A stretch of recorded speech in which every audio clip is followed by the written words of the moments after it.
Hello and welcome back to Church Street Park for minor league cricket.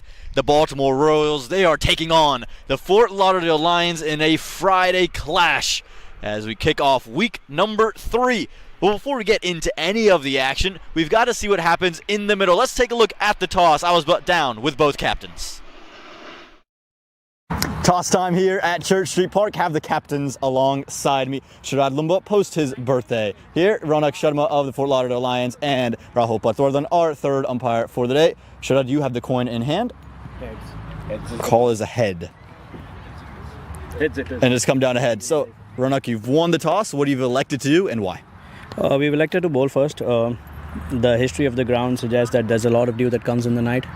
So then that probably makes it a little better to bat. So that's the only reason. Yeah, last weekend we're in Atlanta. What have you learned from there to bring back to more so? The games were pretty one-sided over there. We could have put up a fight over there, but I think it's a good learning curve for the youngsters, and we are gelling well as a team. So good signs for the future. Yeah, see a couple of people not in uniform for the warm-ups. Any big misses today? Not really. It's just the youngsters coming in. Beautiful. Well, good luck today. There you go. Sharad didn't win the toss. Had you won it, what did you want to do and why? We were also looking for to bowl first because there's some dew factor in this ground. But the wicket is looking good. Hopefully we'll put a good total on the board. You guys are currently in the third position. How much are you monitoring those top two headed into this week? I think we are just taking one game at a time, and we are just focusing on today's game, and the table will take care of it himself. Yeah. Any changes in the team this week? We have one change. Adil is not playing, and Sheel Patel is playing instead of Adil. Yeah. Beautiful. Well, good luck today, Sharad. That is the word from the middle. It's the Lions who have won the toss on this Friday, and they've elected to have a bowl. Well, you heard it there. It is the Baltimore Royals batting first, thanks to the Lions winning that toss and choosing to have a bowl. I'm Om Patel, joined by Nate Hayes, as always. Nate, welcome back to Church Street Park. Thank you. It is a beautiful night. It's absolutely gorgeous out here. Temperature is perfect, especially in the shade right now I'm on. It's going to get a little bit cooler. But what a great night for cricket. Yeah, no question about it. Sharad Lumba and his men, they will be out and about. He won't be opening the batting today. It'll be Mukhtar Ahmed, continuing that partnership with Gunwarjit Singh that we saw take place last weekend. Remember, the initial opening pair was Agni Chopra paired with the captain, who just turned 36 years old 2 days ago, Nate, and he'll have to wait his turn with the ball, with the bat in hand. With the ball, the Fort Lauderdale Lions, well, it's a little bit of a different look in their bowling department, but we'll get you their opening bowler here in a second. Atish Gawan, no surprise. First slip in place. In the air, cry of catch. And I'm not sure what's happened here. There was a real lackadaisical effort from mid-off. I think that's a catching opportunity there, Nate. I think so too. That was, like you said, a little lackadaisical. I think it was one of those that went straight up. Maybe the sun gave it a little bit of trouble, gave the fielder a little bit of trouble. He's got the sunglasses on, but it went straight up, kind of directly over his head. When they're hit right at you or on line with you, they're a little harder to judge, but he was definitely slow getting to that ball. And immediately, change of fielder in that same position. Again, that's a catch. That's Mukhtar Ahmed gone down. An opportunity for me there gone awry. Yeah, no doubt. This is a team that bats very well in the power play. Of all the phases in the innings, this is Baltimore's strength so far this season. Thanks to Joe Hickey for this, but we've got an average of 48 and a strike rate of 133 in the power play. And do you think that's why maybe Mukhtar Ahmed's been sent up the order as well, to try to continue to push that stat up and give them even better starts in the power play? I think the bigger thing is the middle overs batting here by this team. They slow down to a 106 strike rate and an average of 20. I think they want to capitalize on the power play early and maximize and get as many as they can before they get to the tough overs. This time taken. What a start for the Fort Lauderdale Lions. Oh, wow. This is a great start for Fort Lauderdale. This is exactly what you need against this Baltimore squad who can really get going in a hurry. Sending Mukhtar Ahmed right back to the shed. What a great start. Satvik Patibandla most likely will open with the bat in hand, but stationed at short cover does the trick. And that man, Atish Gawand, he's a real find for the Lions. Just on the up, straight to him. Didn't have to move an inch. 2 for 1, the Baltimore Royals.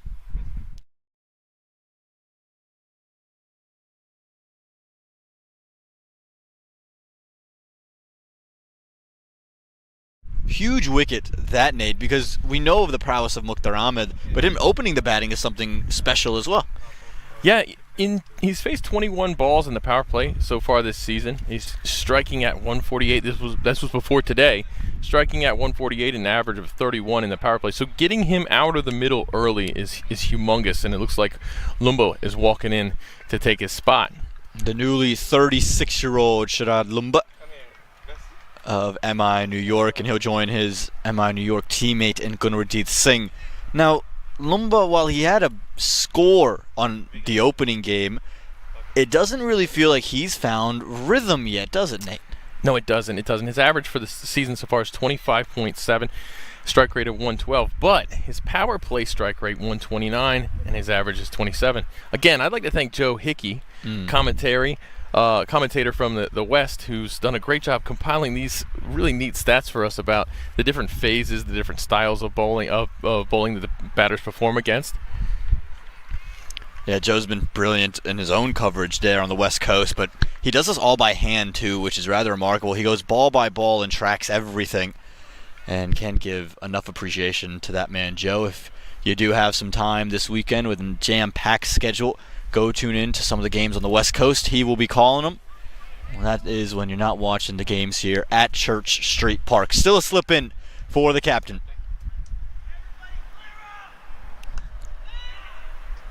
And first runs on the board for Sharad Lumba. This man, Atish Gawand, Nate, rather special, and he's been a real find for Fort Lauderdale. Oh yeah, he's really shown that he's got a lot of talent so far. We've got to see him now. This is the third weekend we've seen him, or this is the second weekend we've seen him here at Church Street Park. But yeah, he seems to have a lot of talent, that's for sure. And it'll be tough here bowling to Gunarjeet Singh. The challenge is because this left-hander found rhythm. Scored a 50 last time out here at Church Street Park, and he's back. And this right-left combination tends to cause problems. On the button. Direct hit could have been the end as well. The Lions, incredible intensity. Yeah, incredible intensity for sure. That must have been going down the leg. Gunarjeet Singh here, 172 strike rate in the power play. He's yet to get out in 18 balls, 31 runs to his name. Let's take a look here at Gawand. Bring up his bowling stats. Gawand in the power play is an economy of just 5.86. That is remarkable with a wicket in 42 balls this season. Yeah, and I think the thing about Gawand that's special is his movement early on, and then his control of that movement. I think he finds a length very early, and then he gets that consistent away movement from the right-hander inward to the lefty, and then he's shown the one that can come back in to the right-hander. So plenty of variation, and he's not the quickest bowler. He's not going to run by you, but he just presents a very difficult challenge for any batter we've seen face him. And just there, you can see Gunarjeet Singh, he's run down the track to try to neutralize some of that swing. Close of over number 1. A phenomenal start for the Fort Lauderdale Lions. It's 3 for 1.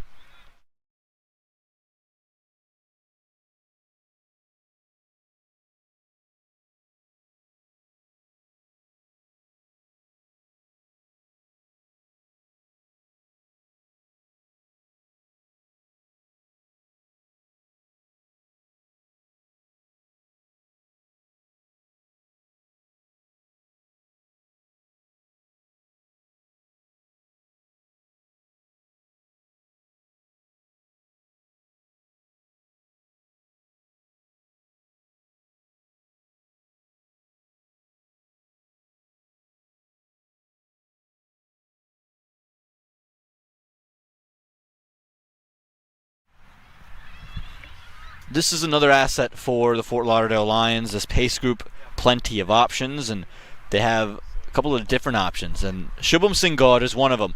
From the left-hand side, Nate, with the new ball, such an asset.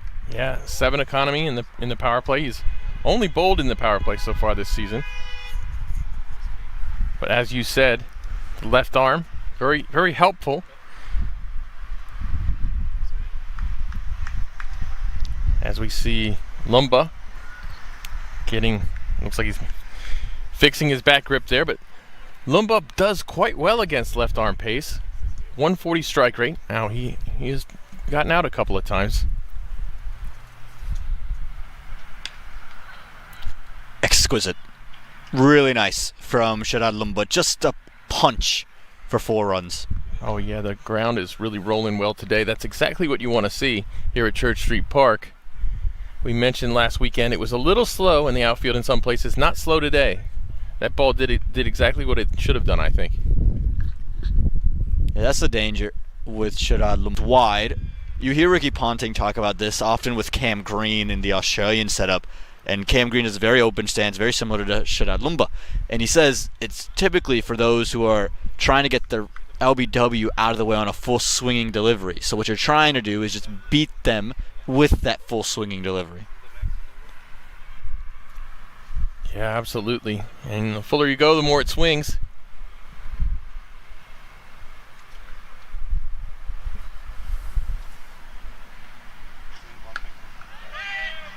Nowadays, though, we have so many players with open stances. It's really a rare occurrence to see someone with a closed stance or traditional side-on stance, isn't it, Nate? Well, yeah, you don't want to go quite George Bailey on anybody, with the extra closed stance. But yeah, I call that the Nate Hayes, actually. Yeah, you may I be did the used first to do person that. I've seen in person with their back foot outside of their front foot. Yeah, I picked that up from George Bailey, actually. It's bad advice. It's terrible advice, but it helps me to trigger. Beautiful. That's the length. That's the area. Swinging delivery, attacking the front foot. Yeah, what a ball there. Just gets through. Gets through that little gap. And as I mentioned, Lumba striking at 140 against left arm pace, but his average just 10.5. So Gower is going to want this batter in particular.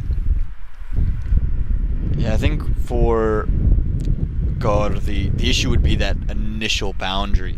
So how can you manufacture pressure now? There's 5 from the first delivery.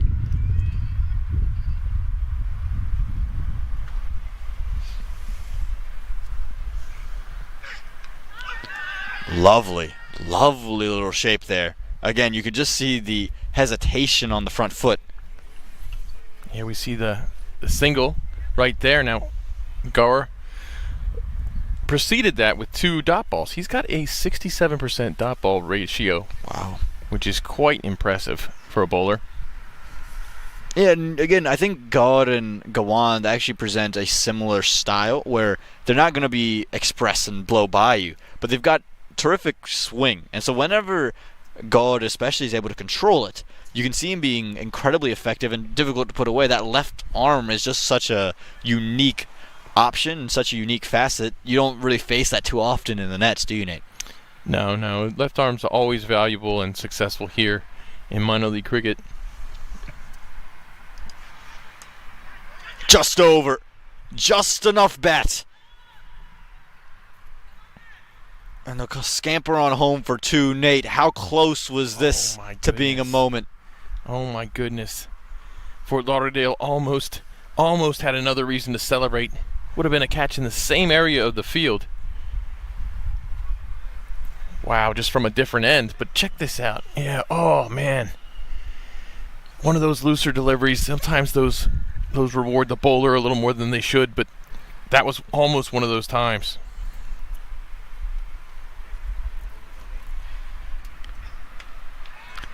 Again, cry for catch, but this time well safe. This could be close in a run-out situation. Needed a better throw. Needed it. Productive over, though, for the Royals. They're starting to get cruising. 13 for 1.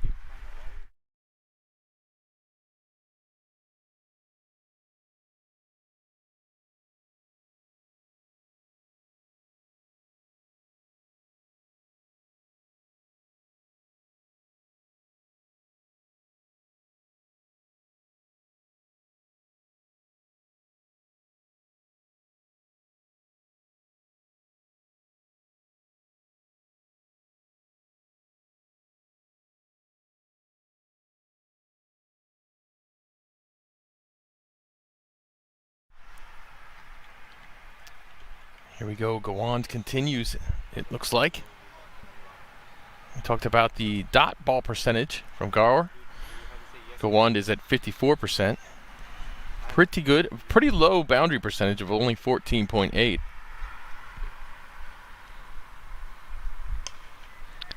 Again lifted. Again a chance. Just away. Just away. Very difficult to call that a chance, but this is the difficulty of Atish Gawand. Yeah, he just got enough bat on that, did Lumba, to get it over the circle. Just enough bat. You could kind of see it off the bat that it had a good chance of clearing the field. Fielder did give good chase this time. Just couldn't catch up to it.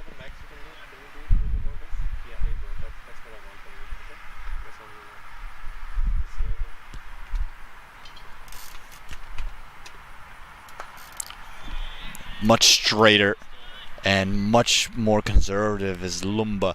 Gawand there, I don't know if anyone's going to score runs off of him from that ball, Nate. That was a good ball. You're absolutely right. That just goes to show. In the power play, in 42 balls in the power play, his dot percentage in the power play is actually 60%. His overall dot percentage is 54.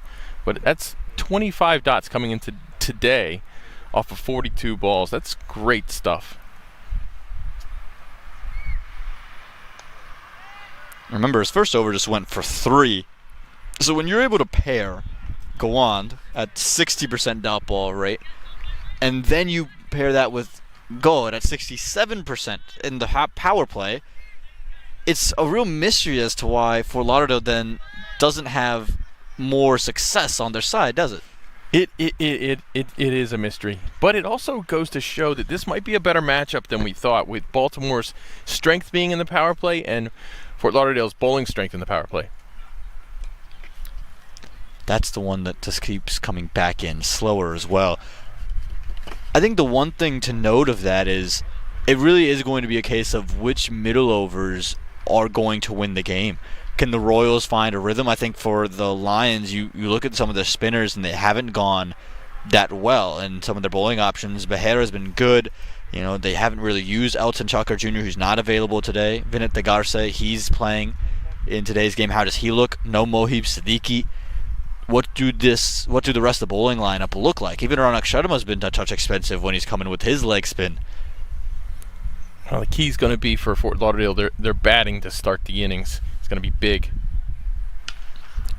Pummeled. Just slightly misses his length, and Singh cashes in off the wall.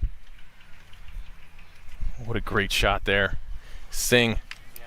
Now, if you're Baltimore, you don't want to feel this power play get away from you. Everybody that plays here at Church Street Park slows down in those middle overs. Baltimore slows down to almost a run a ball. So they want to get off to a good start, and they want to finish strong. That's the formula at Church Street Park. Now, for Fort Lauderdale, you're going to want to restrict them as much as possible because you don't bat well until the death as a team. They're under a run a ball strike rate in the power play and in the middle overs. Deep backward square has now been inserted, and a change of angle for Gawand. He's now coming around the wicket.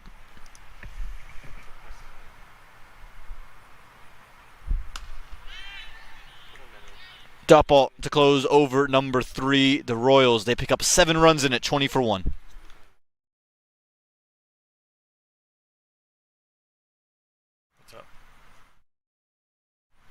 Just have a look at Atish Gawand here. He's moving a little gingerly. Was on the ground at the end of that. Hopefully he's all right. Seems like he's moving okay. But Nate, this partnership, if it starts to flourish, things could get out of hand really quickly. Oh, absolutely, especially with these two. Both of them major leaguers. Both of them, high quality batters.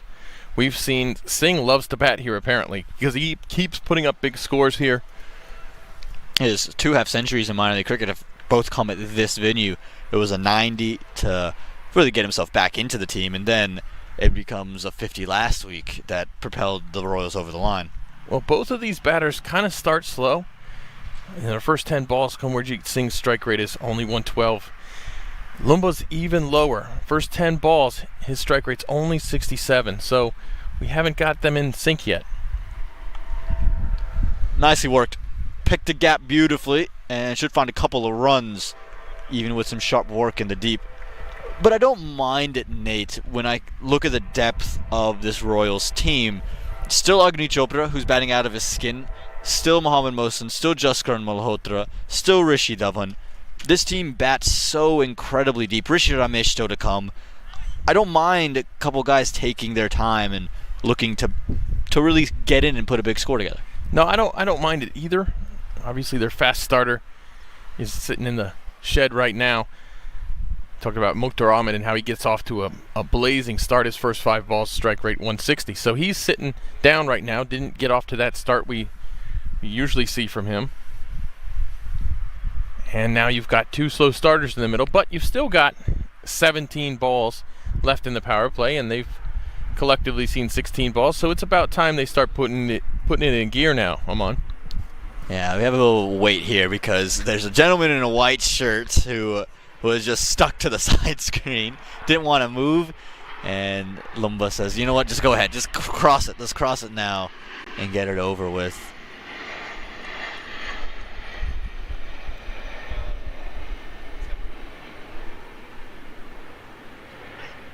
Wow, what a delivery. What has that missed? How is that missed? Oh my gosh, he's just missing it. He's just getting it through and missing everything. Look at that. Once again, right through that little gap and over the stumps. That's the second time he's done that with Lumba. And that's what we're talking about with Shirad Lumba, is that open stance. Again, while it's so common in open stance, typically it's for that front pad. You're looking to just get your front foot out of the way of LBW shouts. And that's where the most difficult place for Lumba to score would be, right on the stumps with that ball swinging back in. You can see the lack of a flourish. He's looking to just run the ball through, not confident in the fact that that ball might just keep coming back in on him. Yeah, I mean, after you see a couple of them, after you get beat in the gap and it goes right over the stumps, and you just hold your breath for a second, I think it changes your approach a little bit.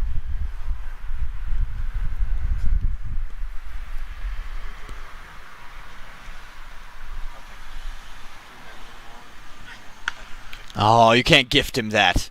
You cannot do that. You've bowled so beautifully, only to throw it away. Boundary for Lumba. Oof, just missing line and length there.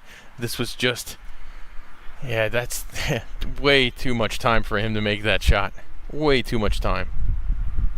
You can see what God was trying to do. He's trying to bowl the one that leaves Lumba, because he's playing now inside the line.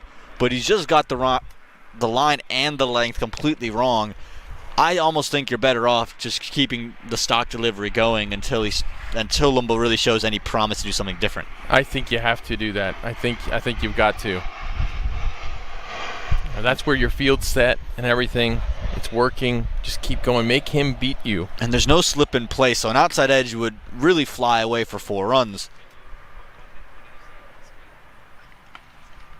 Beautiful.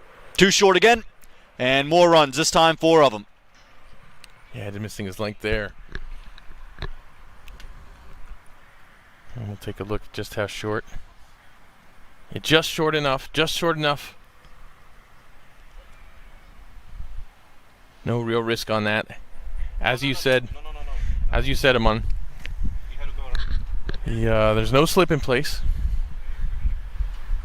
So there's no real risk or damage in trying to push that ball over to the mid-wicket, trying to pull it over to mid-wicket.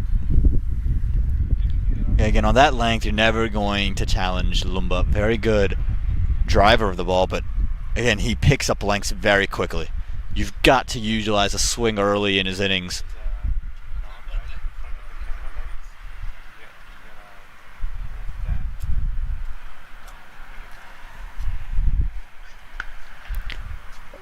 Doesn't quite get it out of the screws. He'll come back for a second, but back-to-back boundaries make this a real productive over. 12 runs from over 4, and the Royals starting to find even more rhythm. 32 for 1.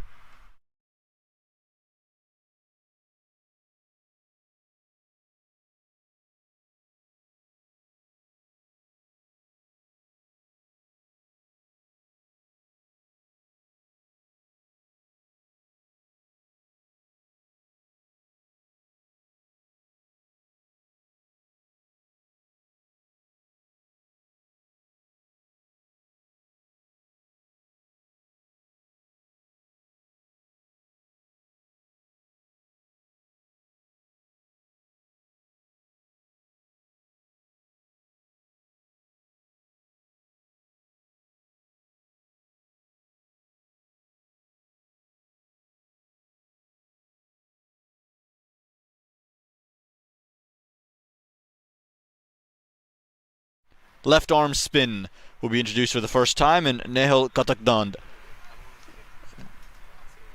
Interesting enough to go to the left arm spinner in this position with a left-hand bat. Gunarjit Singh there, Nate. Do you reckon that's the right decision with 2 overs left in the power play? Well, Nehal is, he's taken 1 wicket in 30 balls in the power play here. He's going at 9.4 and over in the power play. So that means he's probably first change bowler, like he is today. Yeah, this is tricky. This is a tricky situation. Yeah, he's not a big turner of the ball, so that's why you're not too worried about the fact that the ball might come back into Kunarjit. He typically gets the ball to slant away.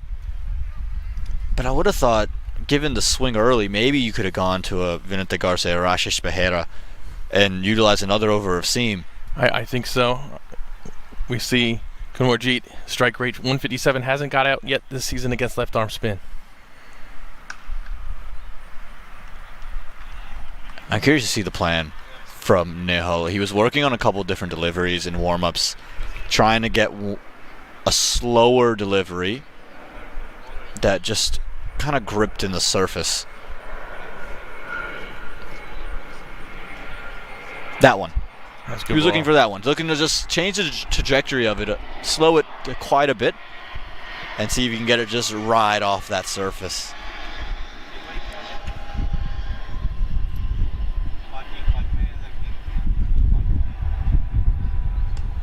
Fielder, no, just short.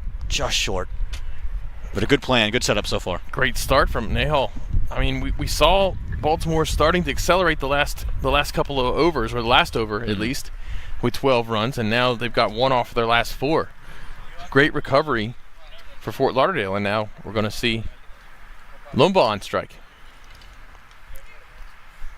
And again, this is the wild card selection for the Fort Lauderdale Lions this season, and he's been brilliant with the ball, and you got to trust him in these kinds of situations. I also think with Lumba, even with those boundaries, I'm not sure he's firing yet, and so you just want to see if you can test him, test his patience.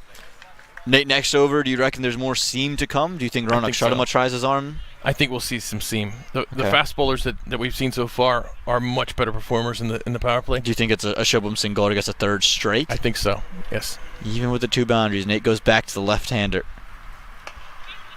Brilliant over from Katakdand. Just gives up 2 runs in over 5. It's 34 for 1.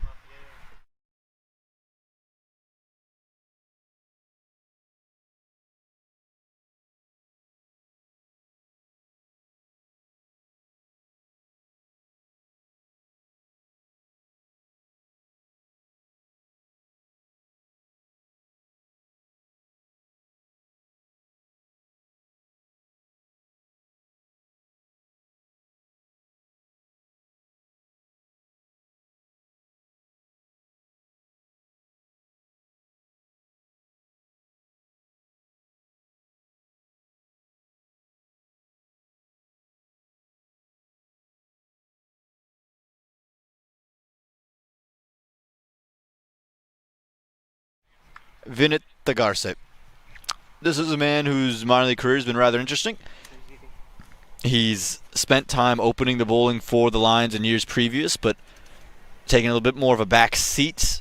Hasn't been a consistent member of the 11, but he's in as the 3rd seam option today, with Ashish Behera and him going to probably split that 3rd and 4th role. But he does get that ball to move, and that's the key, I think, that you're after. Just a little bit of seam to close the power play with a little bit of swing, and see if you can land it in the right areas. Take a 2nd wicket.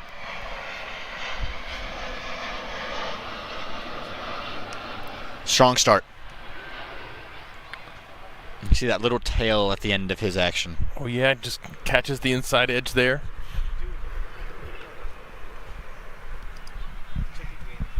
Yeah, great stuff from Garce.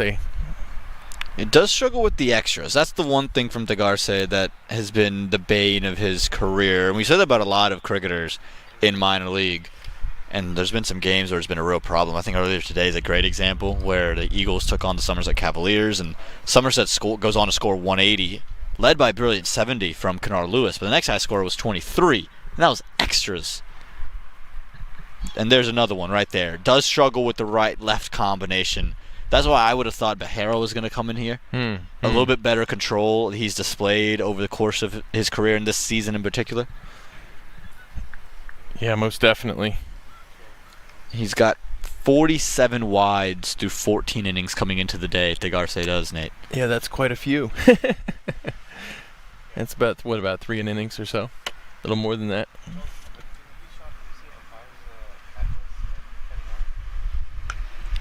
Wow, he has climbed into this, Gunwarjeet Singh. Get the new ball. I don't think the ball finding committee is getting to that one. No, I think you're right. I think we might have a delay here. There's some activity over in the shelter. But whoa, Gunwarjeet Singh, what a shot! And I'm telling you, Oman, I said it before a couple of times. He loves batting here.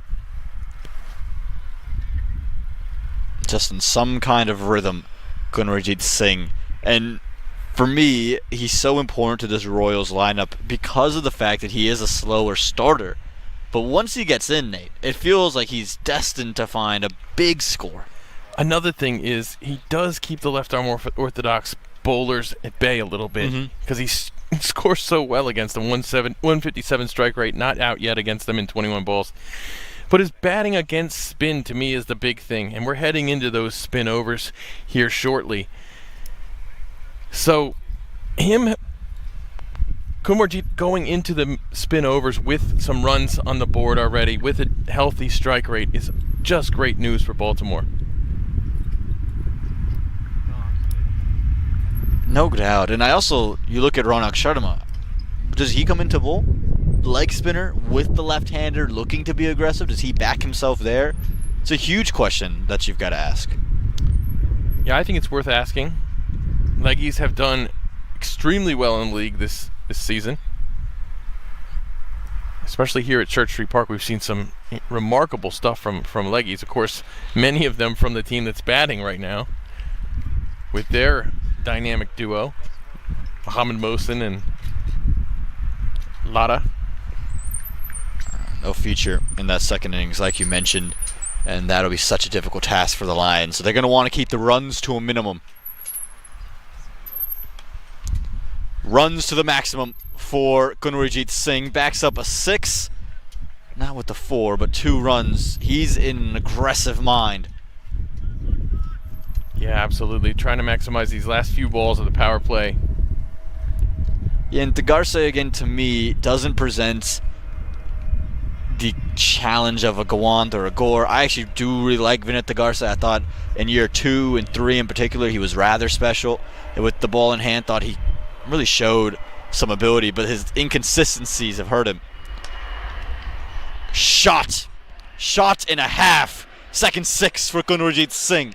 Well, that's what you call a no-doubter, and you'll see the attitude here a little bit from Gunwarjeet Singh as he pummels this. What a great shot here. Look at this. Watch his hands just come right back down. Yep, he knows what he did. 6 runs. And they're going to get the ball now. It's scurried off into the practice areas. He's just so incredible at what he does, Gunwarjeet Singh. Again, he plays shots with little risk and without too many moving pieces, and that's what makes him so successful.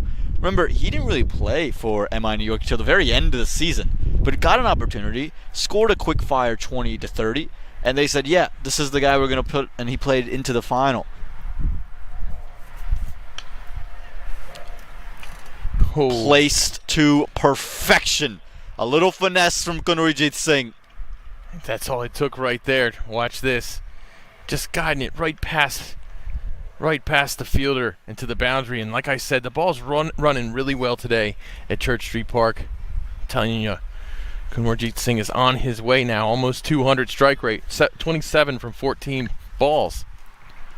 Where do you set the field? He's gone over long off. He's gone over long on. He's gone threw wide long on an extra cover. He's gone over third. They've brought in the deep cover fielder.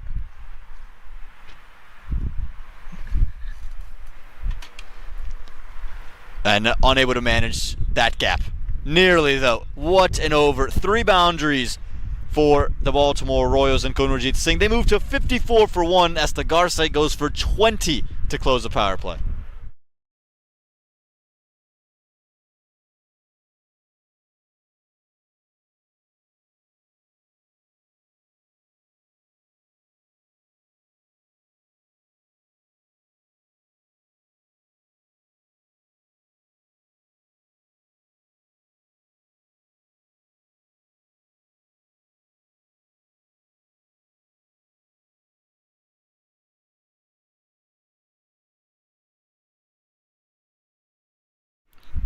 Nehal Kotagdan would have just saw all of the progress he made on his over fly straight out the window. He just gave up 2 in over number 5 and just watched a 20-run over at the other end. The good thing, though, Sharad Lumba wasn't part of that 20-run over, so maybe can take advantage of that. Yes, this is weakness against strength right here, if Lumba has a weakness at all. You don't want to classify it as a weakness, but every righty struggles with left-arm orthodox. And you can go right back to his only delivery in Major League Cricket, Nate. Undone by a left-arm spinner, if you remember, Glenn Maxwell. Oh, Excuse me, it was right-arm spin. Right-arm spin, yeah. But it was spin that just kind of trapped him in the front foot, tried to flick it off the pads, stuck straight on to middle, and no doubt about it on the LBW shout. He went upstairs, and Glenn Maxwell gave him a bit of a send-off for it. Well, I'm sure he'll have better luck next time. He's a good quality cricketer. Helmet off for Kunarjit Singh. Ball gone to the fielder out in the deep. Oh, I thought we were going to see a catch there. I don't think it quite carried there, Nate. I don't know if it did. I thought it got to him on the bounce. It's kind of right where the shade and the sunlight kind of break. It was close. It was close.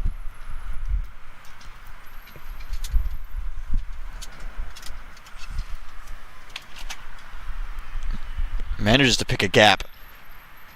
And manages to get all the way. What a stroke from Sharad Lumba. What a shot from Lumba. And he's making me eat my words, saying all righties struggle with left arm orthodox. He's saying, not me, man. Not me today. Well, for me, it's the classification of the width. Where have Lumba's scoring shots come off? If anything, where he can free up his hands. Absolutely. Anytime things have been on stumps, he's been more cautious. He hasn't found the boundaries. But you give him the width, and he's got free license to use those elegant hands of his. Yeah, and there's no slip in place at all. Of course, if he had missed that, it probably would have gone right to third man. Hey, don't do this again. Okay? Go quickly. Use your common sense, guys. Come on. Just having to maneuver a couple of folks walking in front of the sight screens. Like in a public park, Church Street, and on a beautiful day like this, always going to have people moving around and on their bikes, going out for an evening walk. There. That length. All Lumba's managed to do is push it away, and he hasn't looked to do more. That's right. Well, he got the 4. Get off strike. Get the guy who's naturally better against this kind of style of a bowler. Get him on strike. Kunarjit Singh, as I said, striking at like 170 against this style.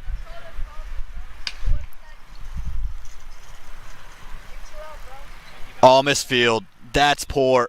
That has dribbled to the fielder. Oof, you can't afford that if you're Fort Lauderdale. You gotta stop every ball, make every catch against a team that's as good as Baltimore. And that was just, oh my goodness, it doesn't get any easier than that, does it, Amon? Those are mistakes that can't happen for Fort Lauderdale. And again, those are the things you can control. There's not a lot you can control in terms of the talent gap. There's so many major leaguers, former IPL players out on the field for the Royals. You've got to minimize your own mistakes to even compete. Yeah. Just get that leg down. Make a little wall.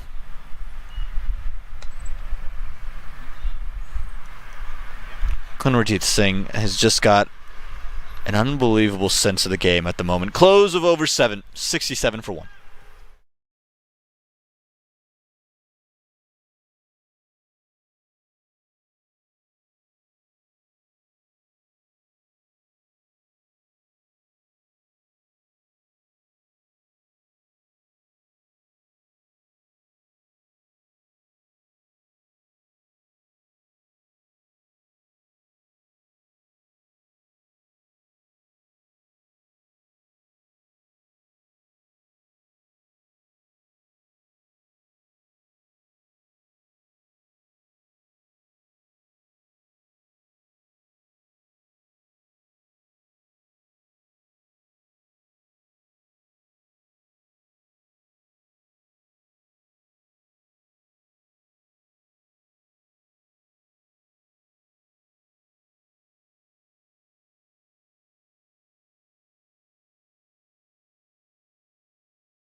New seamer, the 4th seamer used here for the Fort Lauderdale Lions. Rashesh Behera, very accustomed to this ground, and the opponent spent some years with this franchise.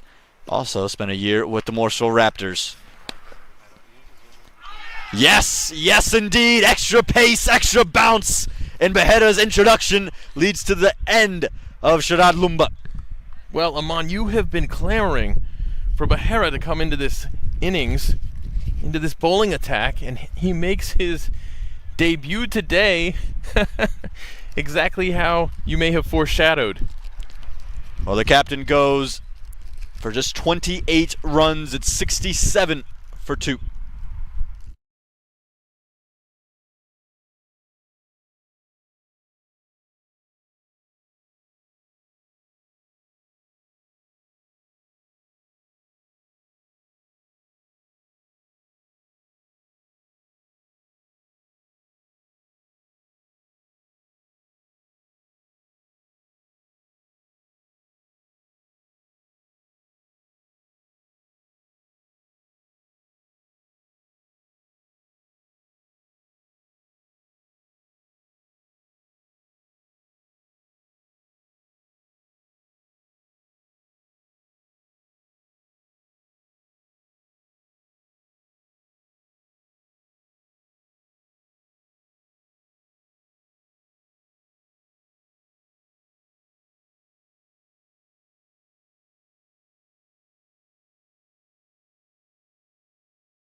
What a surprise this would be. Rishi Dhawan, he's on with the bat. Now, he has had some success with the bat for the Royals, and it's not that he can't bat. But you're looking at him coming before Rishi Ramesh, the former USA Under-19 captain, ahead of Jaskar Malhotra, one of only, what is it now, 5 men on the planet with 6 sixes and an over. But this is a man who's got a lot of experience in the IPL and now in minor league. Oh, that could have been really disastrous for the Royals. Instead, it'll be 4. A near run-out opportunity leads to a boundary thanks to a missed field. Oh, this is really rough. At the very least, this is a dot ball. At the very least. And he manages to just split the fielders after it gets through the circle. Oh, we said it before. They can't afford to make these mistakes, Amon.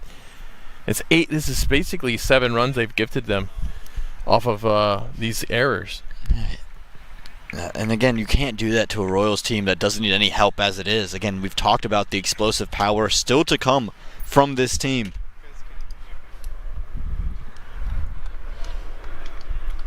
Behera, to me, brings a sort of energy into a bowling group. And you can see it straight away, right, with the celebrations. He's going at teammates. But there's also a calmness about him that it's rather odd to say that for someone who's rather an aggressive individual. He's got good numbers, especially in the death. Here in the middle overs, he's has to adapt a little bit. Wow, pummeled. Too short, too wide, too easy for Rishi Dhawan. Yeah, Dhawan looking like a real batter right there. Look at that shot. He's got his arm, he's got a great extension on that, was able to put it right where he wanted to. There was really nothing going to happen to that one but 4 runs. And I look at Rishi Dhawan as someone who would want to make a Major League side, no doubt about it. That's what all these players want to do. And for him to separate himself amongst the pace bowling cohort here in the States, it is this attribute with the bat, the boundary finding ability. How great is Calvin Savage? He's playing for the Texas Super Kings without the ball because of his bat. Absolutely. And so if you can provide that option, you become just instantly so much more valuable. Oh, yeah, and then, Shubham Ranjani. Shubham playing as a bat that can bowl. He is a batting all-rounder, basically.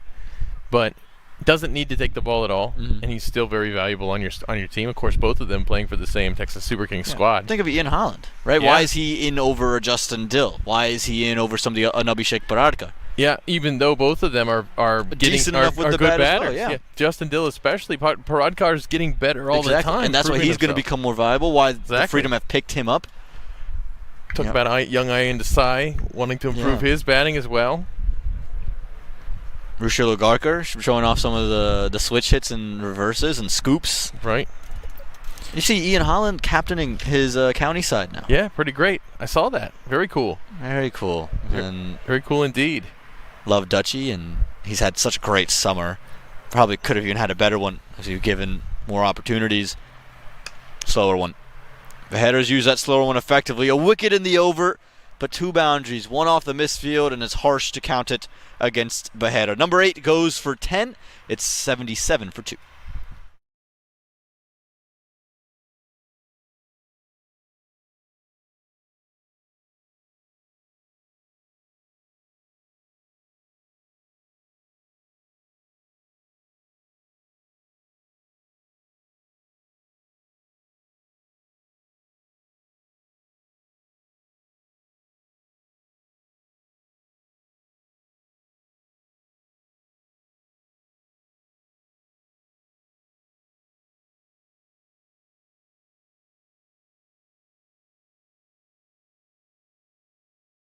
It was only a matter of time that we saw the leg spin of Ronak Sharma enter the equation for the Fort Lauderdale Lions. Now, interestingly enough, Ronak Sharma, he spent some time with the Baltimore Royals, so this would be a matchup he would look at and say, well, I can induce some payback. But out of start to the left-hander, which isn't easy, and he's not a man who takes too many wickets. He only has the 1 through his minor league career, Nate. His economy rate is under 9, so the numbers aren't anything to write home about, but I do think he's gotten better with the ball in the past couple of years. Yes, especially against the righties. He's got decent numbers against the righties. Lower economy of 8.08. And I like this option for Rishi Dhawan. Again, someone who does like to use his frame, his hands, and play those shots down the ground. That change of pace, maybe a short third where it's currently located, could just come into play on a top edge.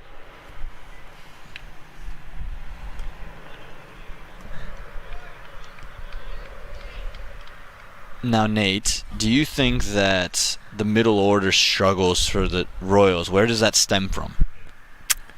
I think part of it is they've played all their games here at Church Street Park. Things do get slower. There's a lot of good spin in the South as well. Oh, Ronak Sharma's foot has undone him. I think that might have been direct hit and would have been really close to a run out because Dhawan wasn't looking to go quick. He was for certain the throw was going to Kunwarjit Singh's end. And I think that foot of Ronak Sharma might be the only thing that could keep him from the dressing room. Well, maybe shaking off a little bit of a sore foot here, but he's better a sore foot probably than a wicket. And he also wanted to go off the misfield, and the number one rule in cricket is to not run on the misfield. So luckily, Kunarjit Singh was there and had that sense, but an interesting start to the over, no question. Is Ronak Sharma happy with the economical over here, or does it need to be a wicket-taking over? What kind of batteries do you need? I think. Oh my God! What has happened there? Where has he gone? That's the third time that there's a misfield, and he's run 3 steps to the left, Nate. Yeah. Look at where he's come back. You can see him right there. Have to start again. He's moved all the way to his left to have to come back to his right. Yeah, he misread that. I don't know how, but he misread it and ran the wrong direction for about 3 strides. I was getting ready to say it's an exquisite looking shot. It might not be fruitful for Dhawan, but 2 boundaries now with 2 misfields. Well, sometimes you pick up the remote upside down. You and your consoles. It's been Mario, and now it's not a specific game, but one of the other consoles. Close of over 9. More boundaries to come for the Royals. 85 for 2.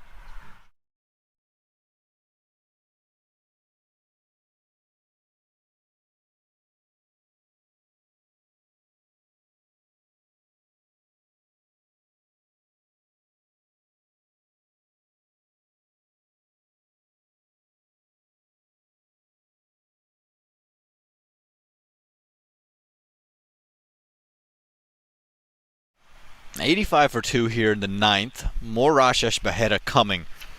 It's got to be wickets now, Nate. If you allow this Royals team to get over 15 with Malhotra, Mohsin, Ramesh still to come, you're in a world of trouble. Yeah, and Agni Chopra. I haven't even said his name. Yeah, that's true. You want to get him when the shadows are still long out there. You could see the fielder or the over prior had a difficult time. I think the sun was in his eyes, but see how long the shadows are right now. They're striping across the pitch in a way. He's just latched on to that short ball. Makes it look so easy, Rishi Dhawan. Whew. Yeah, he sure does like this shot, doesn't he? He's done this a couple of times. He looks really good with this shot. So I would say bowl to a different place. If you're going to bowl that length, I don't think it's a bad length, but you got to be much straighter. That width is never going to harm Dhawan. He can go over point if you wanted to. He can pull it really in any direction. So you've got to be much straighter with whatever length you're going to bowl. You've got a deep backward point.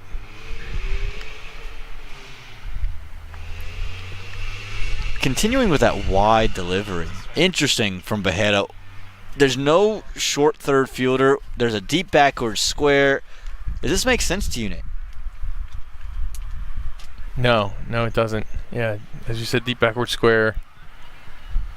Well, you do have a deep forward point fielder. It looks like. And now they've changed the field in response to that. They've brought in that backward square, which is a great decision. If you're going to stick to being that wide and that full. Yeah, I agree with that.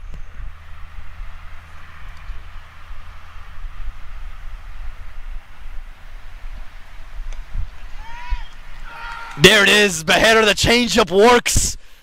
Straight from the beach into Church Street Park. And Behera, he is having a day. Yeah, he has proven to be the missing ingredient as you see the leading edge there.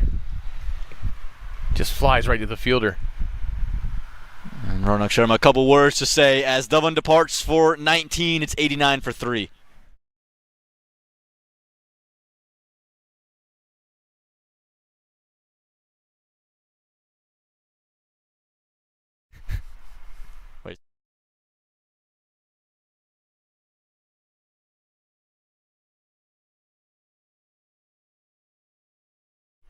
Well, the Lions seemingly keeping themselves in the contest, and Behera is a big part of that. I think what goes unnoticed there is the setup that's come into play. That delivery prior, they had brought in the backward square fielder. So if you take a look at this replay, Dhawan's looking to maneuver it into that very area. So Behera slowed it down and he's through the shot before the ball's ever gotten there. So leading edge, and Ronak Sharma's taken an absolute specky as well. It's perfect execution all around there, the planning and then the performing part of it. Yeah, great stuff. And you had seen, like you said, the fielder at deep backward point had moved in. A couple balls before, I thought maybe they were going to go with more of a body line, kind of a hip height delivery, back of length body line delivery. But yeah, that was great stuff. He wasn't thinking about the slower ball, was he? No, he wasn't. I think he was just more worried about trying to work it into the onside, again, with that fielder in. And again, this is where the Royals hurt you, because you get Rishi Dhawan out, who's striking brilliantly, and then you have to come out and see Agni Chopra. Now, this is a man who, for those of you who haven't been following the last couple of months, his domestic cricket has been mostly played in India in the Ranji Trophy. He has an average of 94 domestically in India at a strike rate of 99. He's an unbelievable player, and I think his T20 game has taken a massive leap in the last month as well, since entering minor league cricket. But hello, Rashesh Behera. Yeah, he's doing quite well with that slower ball. Yeah, Agni Chopra's stats overall, 33 average, 130 strike rate, versus pace. He's looking pretty good, 144 strike rate at a 26 average. He's scoring huge off of left arm pace. But right now he's going to have to manage these slower balls from Rashesh Behera.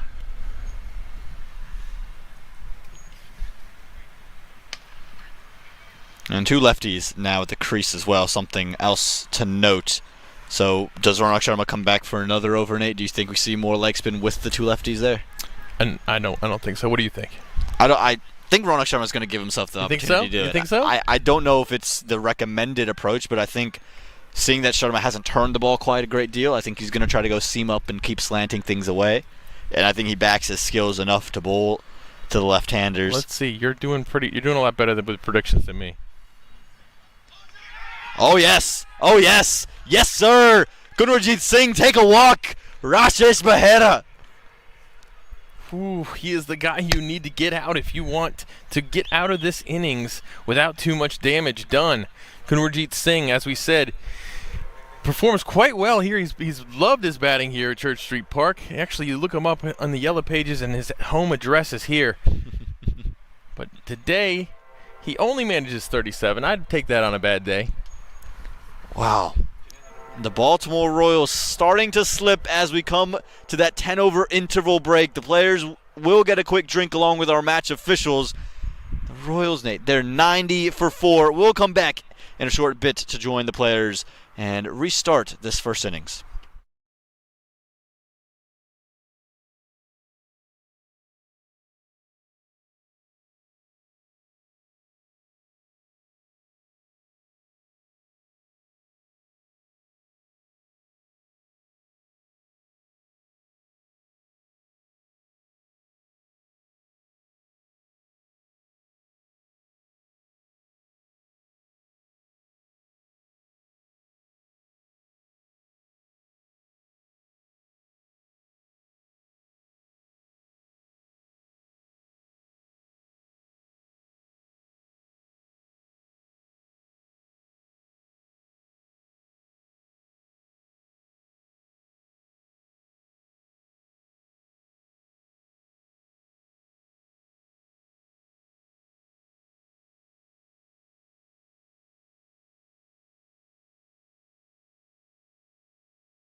$90 for 4, Nate, as the young Rishi Ramesh walks out into the middle. it might be the best time for him to bat. In fairness, in terms of his Baltimore Royals career, he's typically been bowling at the end, batting at the end rather. And before the break, Nate, you asked me to make a prediction. Will Ronak Sharma be back? He is. That's good, man. Look, stop asking me for predictions. Just give me yours right off the bat. Just give me your predictions because they're better than mine are. Is there a lottery going on tonight, Nate? Oh my gosh, we're going to do this again to ourselves. Lefty-righty combination. I've never played the lottery, but after a couple of weeks of minor league, I've been feeling pretty lucky. Yeah. I mean, look. We gotta. I've been playing it for you. Okay. You gotta play it for you. You have to play it for you because it doesn't work when I do it. It doesn't work. Okay. But I'm gonna have to insist on you sharing the loot with me. Don't worry, we'll all share it here on Minor League Cricket. Everyone watching can screen record this, send it to me, and if I end up winning the lottery, if I enter the lottery first off, and then I win it, we can all split the pie. What are you doing, Amar? For every person who screen records this and sends it to me at AP Sports News _. But they have to do it before the end of the night. Yes, before the end of the night. Before midnight. Before midnight today. Great chance here for Ronak Sharma to clamp down on the young Ramesh and if you can get that scoring rate back down, it puts so much pressure on the two new bats out there in the middle.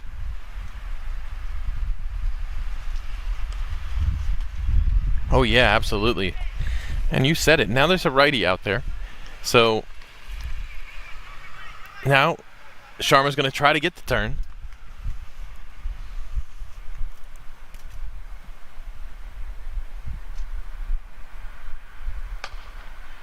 Unable to get it off the square right now, Rishi Ramesh. 3 consecutive without balls. Typically, you see big things happen on the delivery post a third consecutive.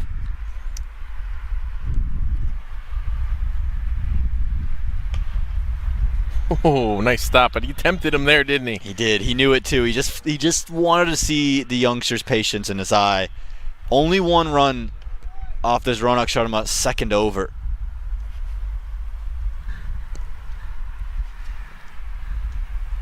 Rishi Ramesh. His name's going to go down. We're all going to know his name once he finishes with his project. We'll get into that in a bit. Ooh, he tried the little dusra out the front of the hand wrong, and close of 11, just the 1 run in the over, 91 for 4.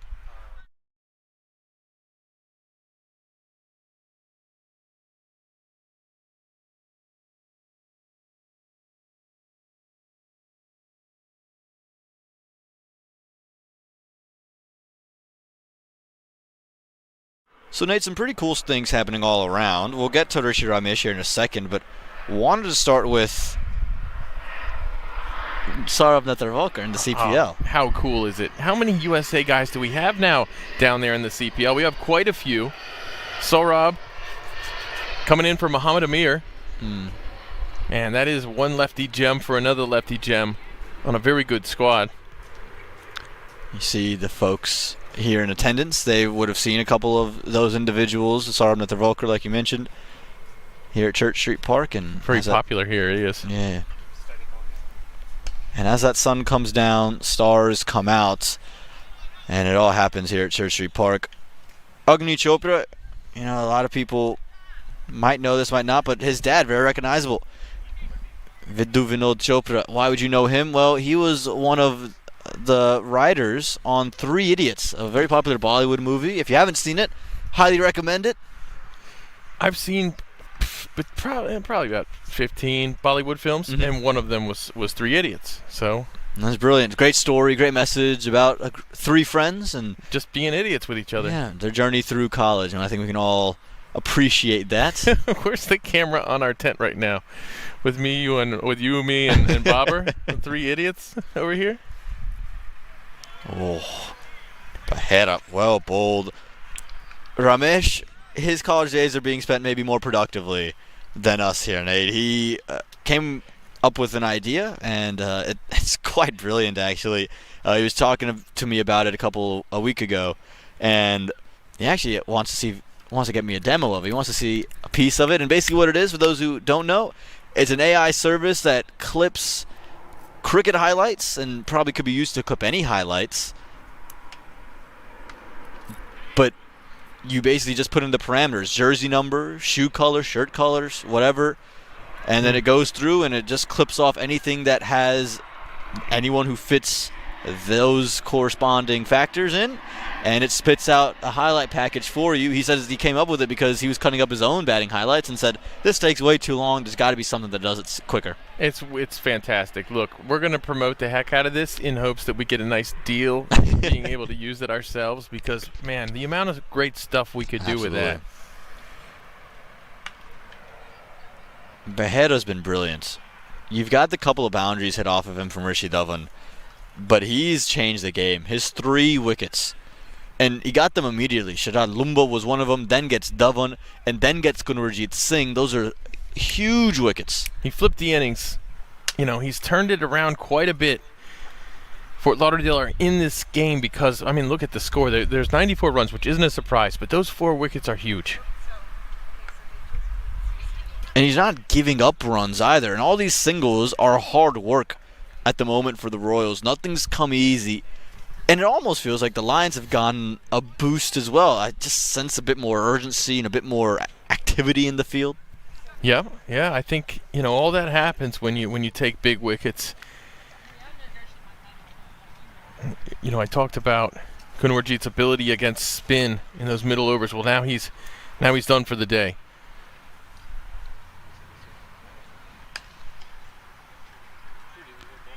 Wow. He's only given up 5 from over 12.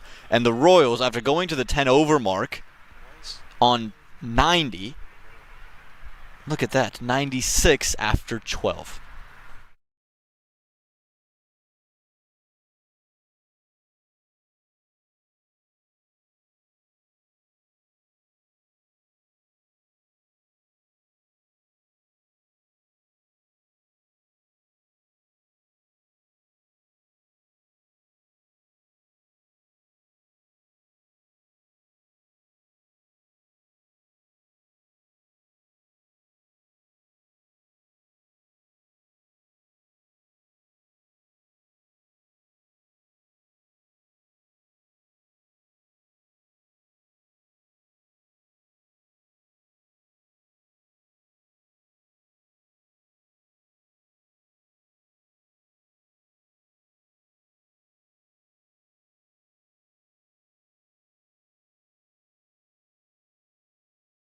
Ronak Sharma to continue. Oh, hello. What did we say? Nate, I wish the mics were hot. Holy smokes. What did I say in the break, Nate? He's going to bring out the reverse sweeps. Yeah, you said he's bringing the reverse sweeps out, and Sharma brought out the turn. My goodness. That ball turned it good ways. Yeah, just a little tuck into the onside. And again, this will be the challenge. Rishi Ramesh, with him, wasn't able to get Ronak Sharma off the square. What's his solution to find a run here, Nate? Well, just put it in the gaps where nobody is. That's what you do. He's getting great turns, so. Yep, there you go. Watch those wides. That'll help you. Batting tips from Nate Hayes. Just hit it in the gaps. He's definitely gonna stay to the offside. It looks like he's gonna make it tough on him. Pounce on anything loose.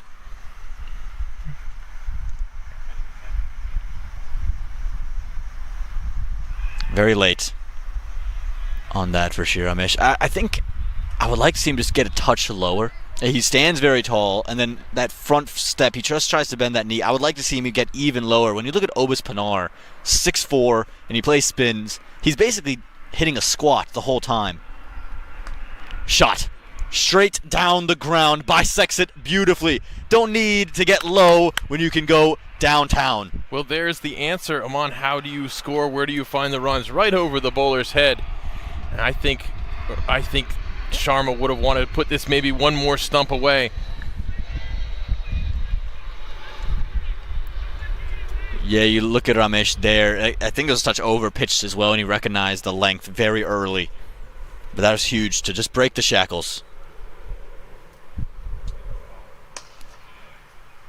Misses out on the low full toss. Just the one to close over 13, 103 for 4.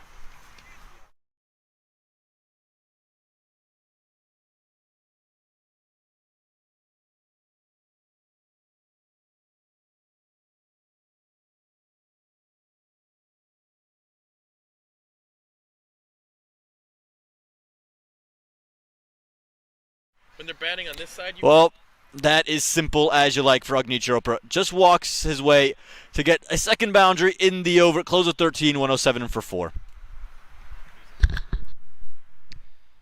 Yeah, just missed the length. Completely missed the line as well. Full down the leg side, easy pickings.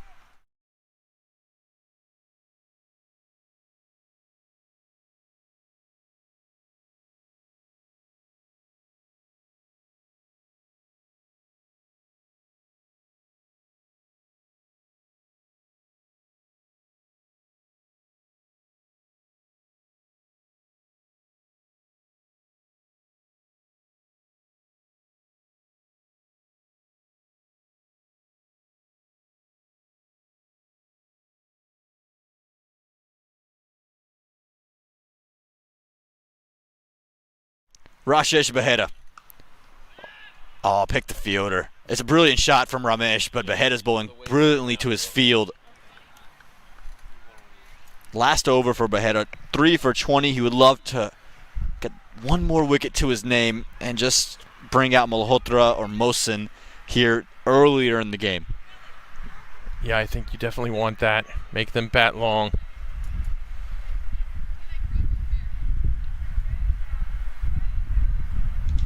Chopped it on.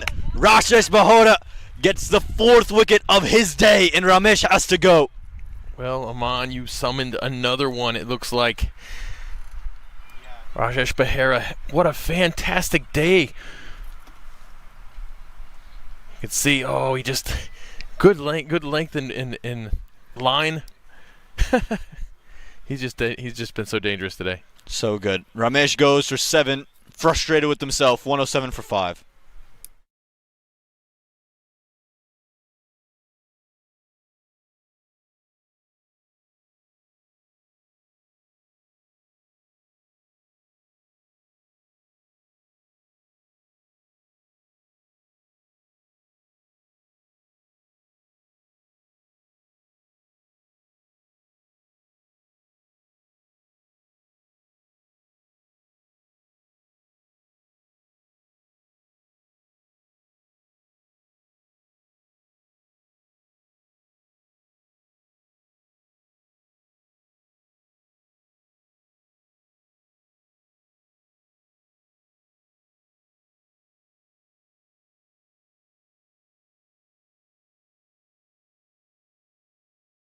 Jaskaran Malhotra walks out into the middle.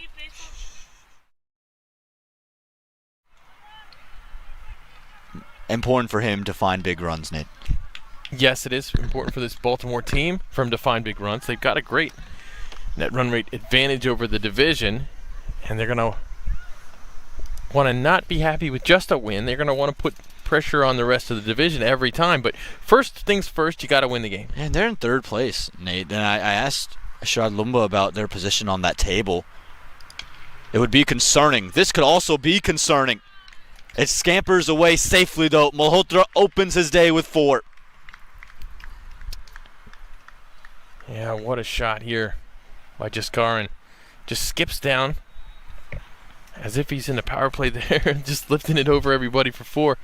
But yeah, actually Atlanta Fire are the ones with a big net run rate lead, with 3.9433. Baltimore Royals in 2nd as far as net run rate goes, but they are 2 points behind with a game in hand on both, on Atlanta Lightning at least. Brilliant change of pace. Behera's been brilliant with that off-cutter all day. And even the 4 from Malhotra, nowhere in control of that shot. So you could see that you saw Mario Rampersad basically just plotting his young bowler. Say, look, keep bowling that delivery. Yeah, well, they need the wicket, that's for sure. The sooner you get Jaskaran out, obviously the better. We know what he's capable of. Another one who likes to bat here at Church Street Park.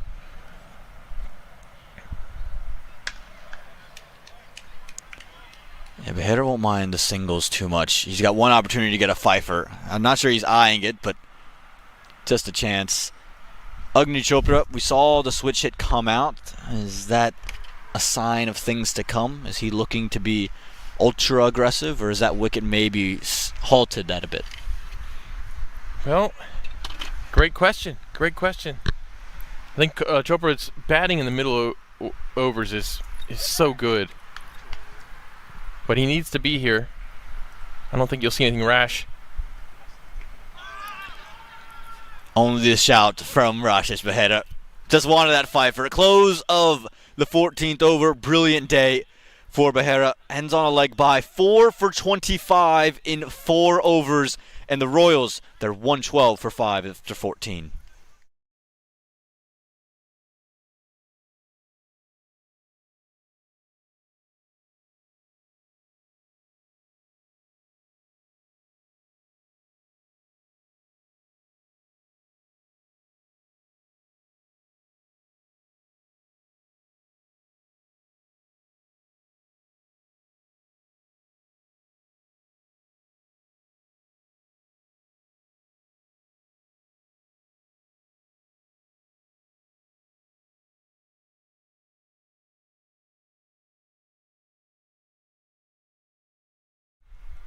Maybe the over to capitalize here, Nate. Ronak Sharma is going to bowl here to close the 15th. Now, makes sense. You don't want him bowling in the last 5. And he's bowled very well. Particularly to Rishi Ramesh, who's out now. ADC easy as 1, 2, 3. What a shot there. Oh man, great stuff. Agni Chopra showing what he's capable of. Look at that shot. Just fantastic. Sends it to the moon. Given the width and the length, and just says thank you very much. Again, when he gets in, it's so hard to bowl to this man. And he's got this, the touch. I think that's been really impressive with him and Gunrijit Singh in particular. Yes, they have that aggressive power game to go and hunt for boundaries, but they do that incredibly well. Pick gaps, and now you've got 7 runs off the first 2, and you're in a really good position for the over. Yeah, especially, as you said, as we've seen, Sharma's done quite well with the ball today. Gets it through the infield, and Malhotra will come back for 2.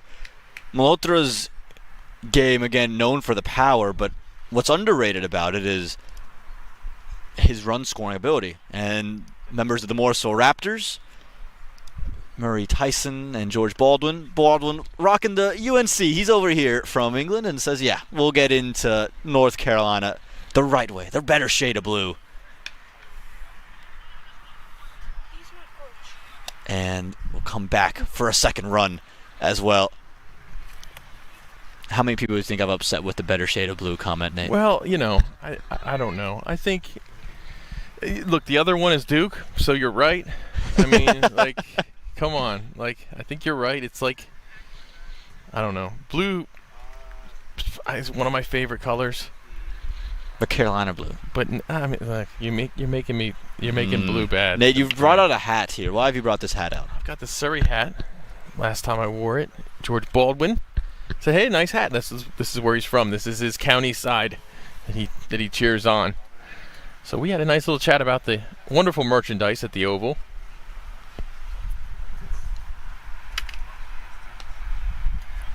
Malhotra keeping the runs flowing. Yeah, it's brilliant to see some of the guys that come overseas to play in minor league cricket. You know, we've talked obviously about Dajanarayan Chanderpaul, but you talk about some of the other individuals that'll come through. Shakib Al Hassan. Oh, he pulls this one out of his back pocket. Watch how far behind himself he has to reach to get this ball off. What a shot! Look at that. What a shot there by Chopra.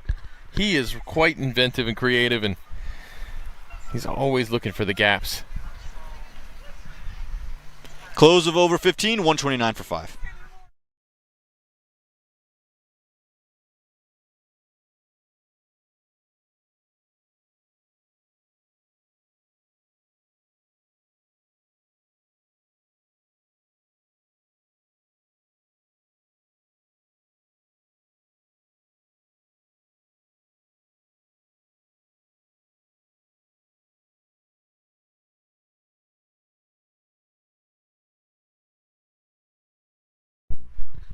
Yeah, you said it, Amon. There's such a great talent here in minor league cricket that comes from all over the world to play here. And I just love seeing the Raptors players coming out to the ground and watching the game, wearing their Raptors gear. It's special. It's a special thing. Yeah, and they'll feature tomorrow at 2 p.m. in their matchup. We have 2 games here lined up at Church Street Park. Always love having a double header, especially one featured under lights. Like this one tonight. Such an atmosphere as well it creates. Again, the beautiful sunsets around. And I know Grand Prairie's the home of beautiful sunsets, and they've done some excellent stuff out there. But I think the pink skies at Church Street, there's nothing quite like it. And I feel like, to me, Morrisville's the heart of American cricket. Shubham Singh Gaur. What a ball. Slower delivery on stumps. And you can see Malhotra, he's got a bit of a grimace on his face. Just was unsure of where to place it. Been brilliant, Shubham has. He's been fantastic. Excellent bowling from Gaur. Kind of a power play specialist, but here he is bowling in the 16th.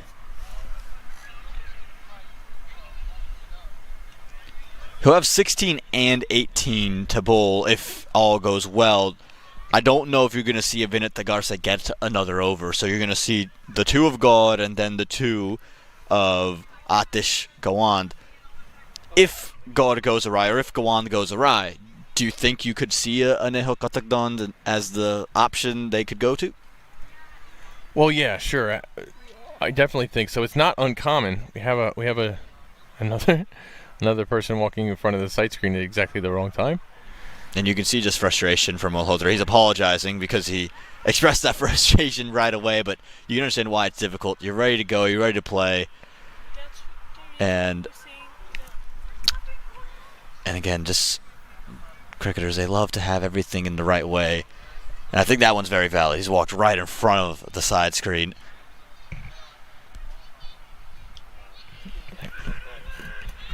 Excellent at short third. These are the little things in the field that are difference makers. Oh, absolutely. Nate, we've talked about the side screens a lot, and again, I think everything we've seen today has been pretty standard, but you look at some of the bigger names in world cricket, the Steve Smiths, the Marnus Labuschagnes, they'll see something out towards mid-wicket and want it covered up. Oh, yeah. Oh, absolutely. Well, we can't move the side screens here, but they're big. They're quite big. And we just have to move the people.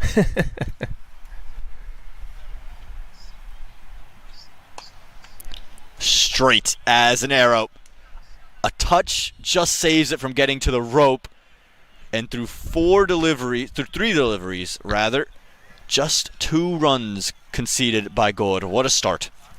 Yeah, I feel like there were 2 runs to be had right there if the batters had been interested in that. Chopra right now going at a great strike rate, 21 from 13. So I think he wants strike. Point comes in for Agni Chopra, so it means you've got to be very straight. Any width is going to fly over point and third, both inside the ring. Excellent delivery. Oh, and direct hit would have been out. I'm not sure what Agni Chopra was looking at, but that throw on stumps is gone. Yeah, he would have been a goner. Like you said, I don't know why he was so kind of casual about getting back to his crease. I think he was more concerned with seeing the ball go straight up. Clearly a bump, but never a good feeling as a batter to see the ball up in the air. Brilliant over. Again, you've just given up 2 runs. Bowling straight to his field. Another misfield.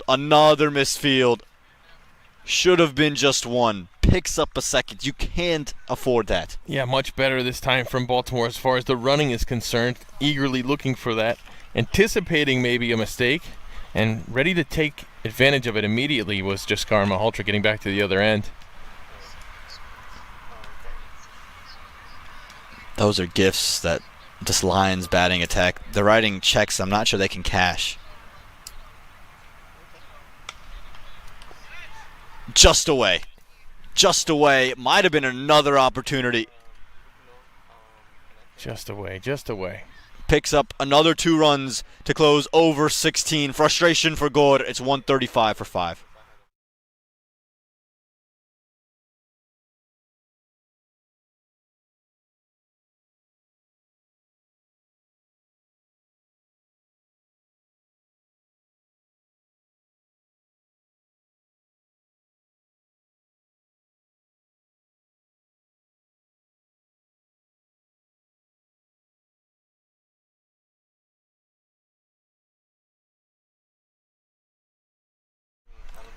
So, Behera really turned this innings around for Fort Lauderdale, and they absolutely needed it.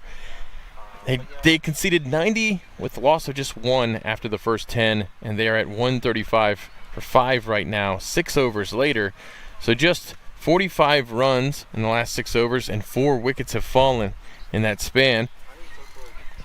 What are you thinking right now if you're Baltimore? What do you think you're trying to get to?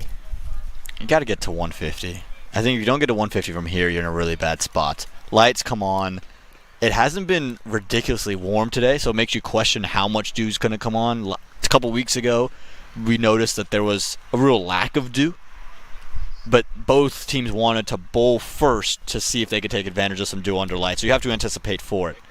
So you've got to get to 150, and Nehal Katakdan has the ball in hand. We mentioned this could be an option. Wide. The reason the dew becomes a factor is what is the strength of the Royals, Nate? It's your 2 leg spinners.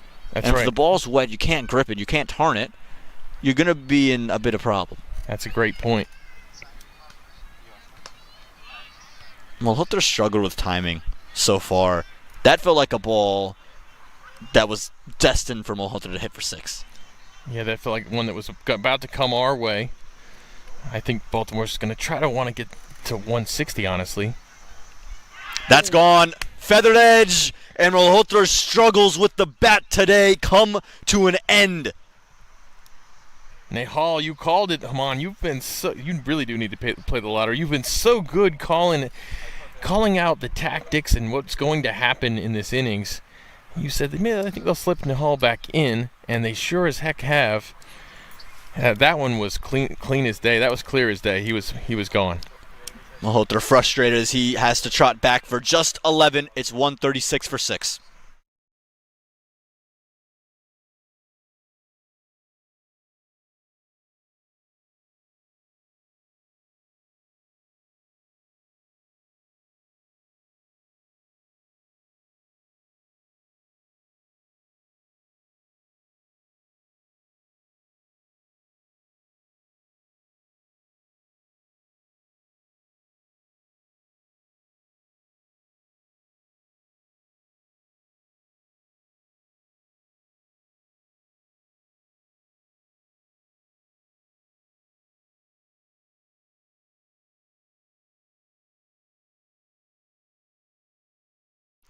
Mohammad Mohsin.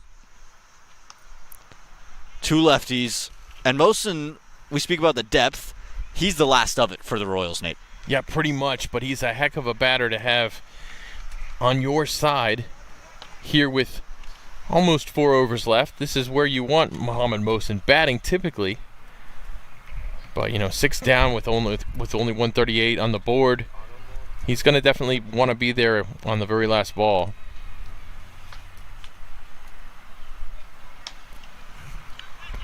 Dipping full toss, gets away with it. Yeah, this is where the no Adil Bhatti comes in to bite Baltimore. You would look at Ashil Patel as your one option, who's part of the Canada Under-19 system. He's into the team today. I think he's going to play more so as a left-arm orthodox option for them, but he does have that batting ability, and has actually been known for what he does with the bat in local leagues in Canada. So he provides another option, but an unproven one at that. Yeah, and let's see how this affects Chopra's approach too, because we know he likes to score quickly.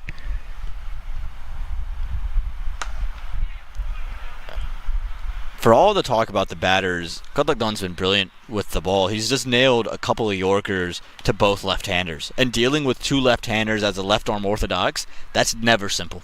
No. No, not at all. I'll take a look at Mosen here. Anytime you get a wicket, you're going to talk about the run rate slowing down a little bit. Trying to be innovative, but just the dot ball. Brilliant. Just 5 runs from over 17, 140 for 6.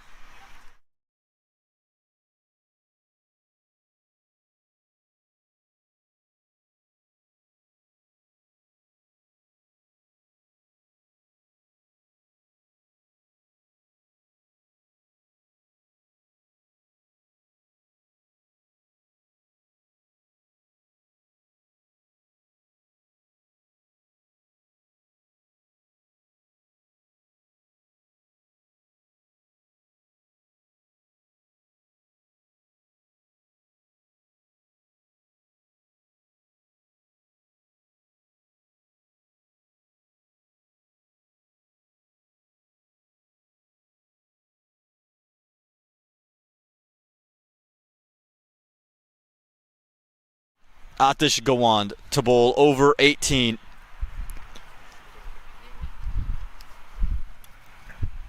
Hello. No ball. Bowl that again, and Agni Chopra, go wherever you like. Yeah, that one's straight off the pitch. That's tough. That's tough. But Chopra will take full advantage of this. I was saying earlier, is he going to slow down a little bit for the, to cross the line with the team? Well, he's not going to slow down right here. Yeah, and for those who may be new to the game, the reason that's been given a no ball is not because he's overstepped. It's because those white indicators, those mark the edge of the pitch. And if the ball were to get on to the edge of the pitch or off the pitch, it's automatically a no ball. Chopra goes high, goes long, and goes handsome. 6 runs off the free hit. Right into the water. This is definitely going to stir the ball finding committee for at least a second before they realize they'll probably have to bring a new one in. There's nothing but water back there once you clear that little fence. But yeah, that's what you don't want to do, is give Chopra a free whack at the ball.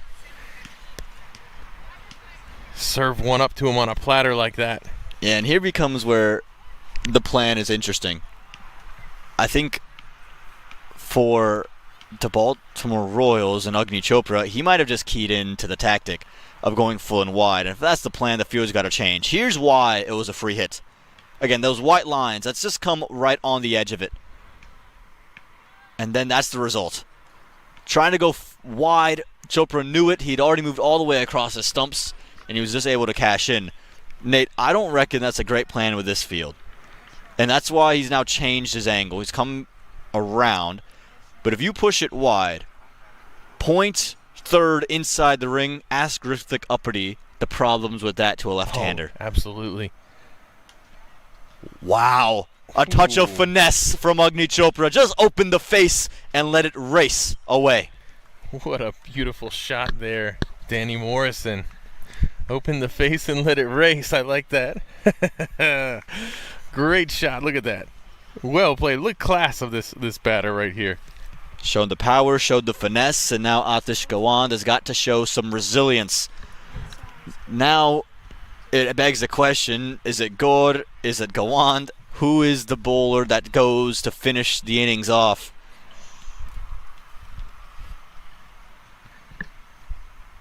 I'll stop it. Stop it, Agni Chopra. All the way yet again. My goodness, Agni Chopra is just... You didn't want to start him with that no ball in the first ball, but you did, and now he's hitting bombs. And they've changed his role in the team. Opened the batting the first week, and then they moved him into the middle order, and it seems to be a touch of brilliance. 42 off 21. Yes, you've heard that correctly. Agni Chopra's batting on a different planet at the moment, and he's keying on to another milestone. Remember, scored a half century in his first ever minor league appearance, and on the brink of one here. 6-4-6 wide. Gawand, he was brilliant early, Nate, but he hasn't come back strongly at all. Well, we've seen Gawand do so well in the power play in that first phase. for Fort Lauderdale. Not exactly the same after that. And coming around the wicket with no swing and no real movement, I think he's just giving his hand away. Made the move early, but picks out the fielder. What a response from Atish Gawan. 6-4-6, the wide, and then the wicket. Chopra goes for 42. Just tried to do maybe a little too much there, trying to take a ball on about the 6th wicket line all the way to make a mid-wicket, and it just doesn't work out. Wesley Jackson takes it easily. 158 for 7 as Chopra walks back after striking 42.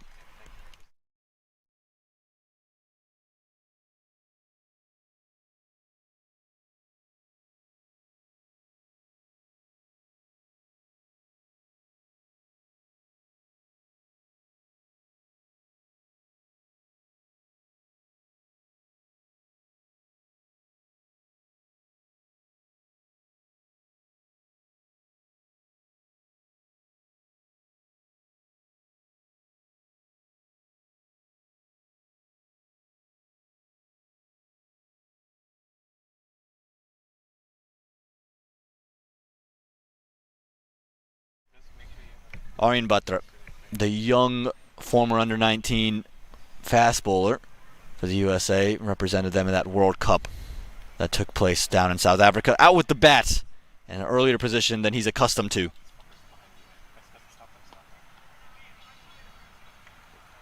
And we still have, 13 balls left in this innings. Mm-hmm. Yeah, and I think he's probably out there not to do that, not to play that shot he just did, but to push around for ones and give Mohammad Mohsin an opportunity to get on strike and get active.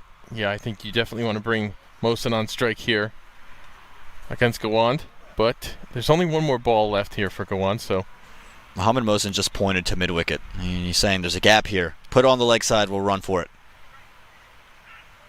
And does just that. Maybe not the ideal result, though, for the Royals, because Batra will retain strike. I think a slight miscalculation. 159 for 7 after 18.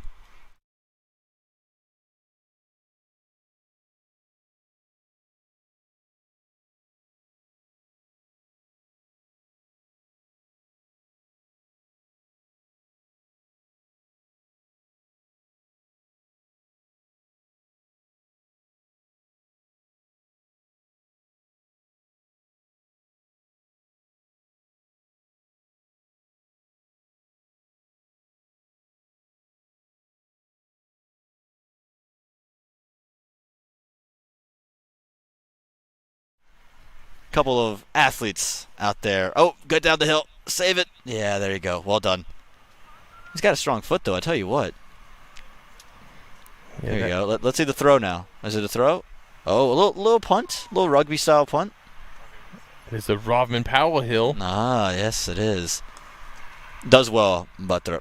Get off strike. Let Mohammad Mohsin go. This feels like the opportunity for Mohsin. Against a spinner, I don't think you're going to want to see too many innovative shots. More so to clear the front leg and have a ball. I think that's what you're going to see. You're going to see some Mo, for sure. Some Mohammad Mohsin, a.k.a. Moeen Ali style smashing right now, I think. I tried it. The call's for 2. Lot of running. And quick enough. Incredible commitment from the Baltimore Royals. It's taking that scoreboard around. 162. Still 10 balls in hand. They could, if they do well enough, they could get close to 180. It'd be a massive hill to climb for the Fort Lauderdale Lions. That batting lineup has not shown too much over the course of the season. Very straight, but fielder in place. Misfield. It's been the story of the Lions' day, and yet again it plagues them. Oh, that's got to be about 12 runs now off of misfields. You can't afford that. I think that's the 4th boundary I've counted, Nate. That's 16 that is just off boundaries. There's been other individual singles and little lapses. Remember the very start for Mukhtar Ahmed. That probably should have gone first ball. Yeah. Don't need too many chances, Mohammad Mohsin.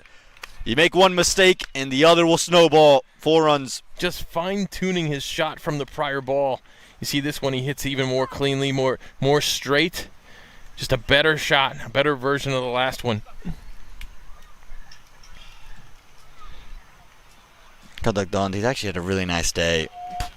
Ruined by a couple of misfields, but I don't think he's done much wrong, to be honest with you, Nate. That one may be his worst delivery. Yeah, I think you're right. I think that last one was the only thing you could really criticize him for. Change of angle.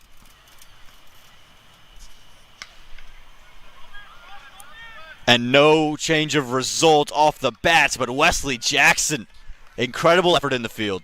And what a great stop there. You got to get low. This ball is racing to the boundary. And Aman, the last 3 overs or so, it's really cooled off here. And what does that mean? It feels like dew is bound to set in at some point. Makes it easier for batting that second innings. Oh, hello, Mohammad Mohsin. Hitting with power wasn't enough, so he says, let me just get a bit of innovation involved. Yeah, he gets enough of this to send it away for 4. We saw him try to pull this out earlier, but he clears that. He clears the circle. That's all he had to do. Heck of an over to close Kadakdan's day and ruin a figures for him. He started this over in the 20s. He gave up 37 through 4. It's 176 for 7.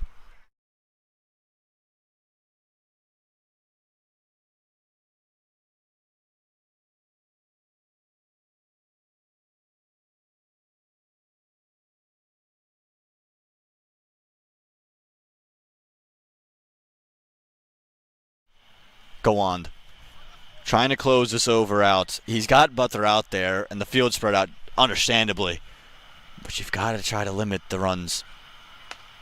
Brilliant from Butler. Again, you come in and that's called understanding your role, Nate, which is so important in T20 cricket. Oh yeah, he stood there and he modeled a couple golf shots earlier when he came in, and you were a little worried, I think, that he was going to go big. But yeah, when Mohsin is going like this, just get him on strike. He put the wedge back in the bag and got out the Texas wedge. Nice little putt down the ground all along the carpet. Do that. Keep it simple. I like that. Speaking of Texas wedges, Mohammad Mohsin of the Texas Super Kings trying to chip a couple 100 yards here and see what he can do against Atish Gawand. 177 on the board. He would be eyeing 190. Again, clear that front foot and go, Mo. Flies. And flies away from those 2 men inside the ring. Again, excellent running from Mohsin to come back for 2. Dangerous field set for me, Nate. I think the consistency with teams having that third and point inside the ring when trying to bowl wide, I think that's just a mistake. Oh, you're just asking for it. We've seen it time and time again here at Church Street Park. And you don't need the 3. You don't need your 3 wood or your driver. You just need your sand wedge, and that's what he had. Oh, his foot has saved him. It's chopped on, but it's chopped on onto the pads. I think that's a much better plan. You're keeping the stumps in play, and you've brought in your fielders that you've set. Yeah.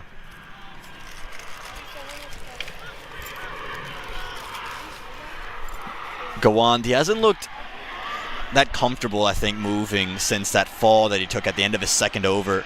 We've seen him stretch that leg out a couple of times. High. Chance. On the carom, holds on. Mohammad Mohsin goes and Gawand gets the last laugh. Well, there you go. Mohsin out of the middle, but they did get right to that 180 score already, 179. You can see Mohsin just tried to hold back a little bit, but he was too early. And well done. Great concentration to get it on the second attempt. If at first you don't succeed, try again. And Mohammad Mohsin goes for 21. It's 179 for 8.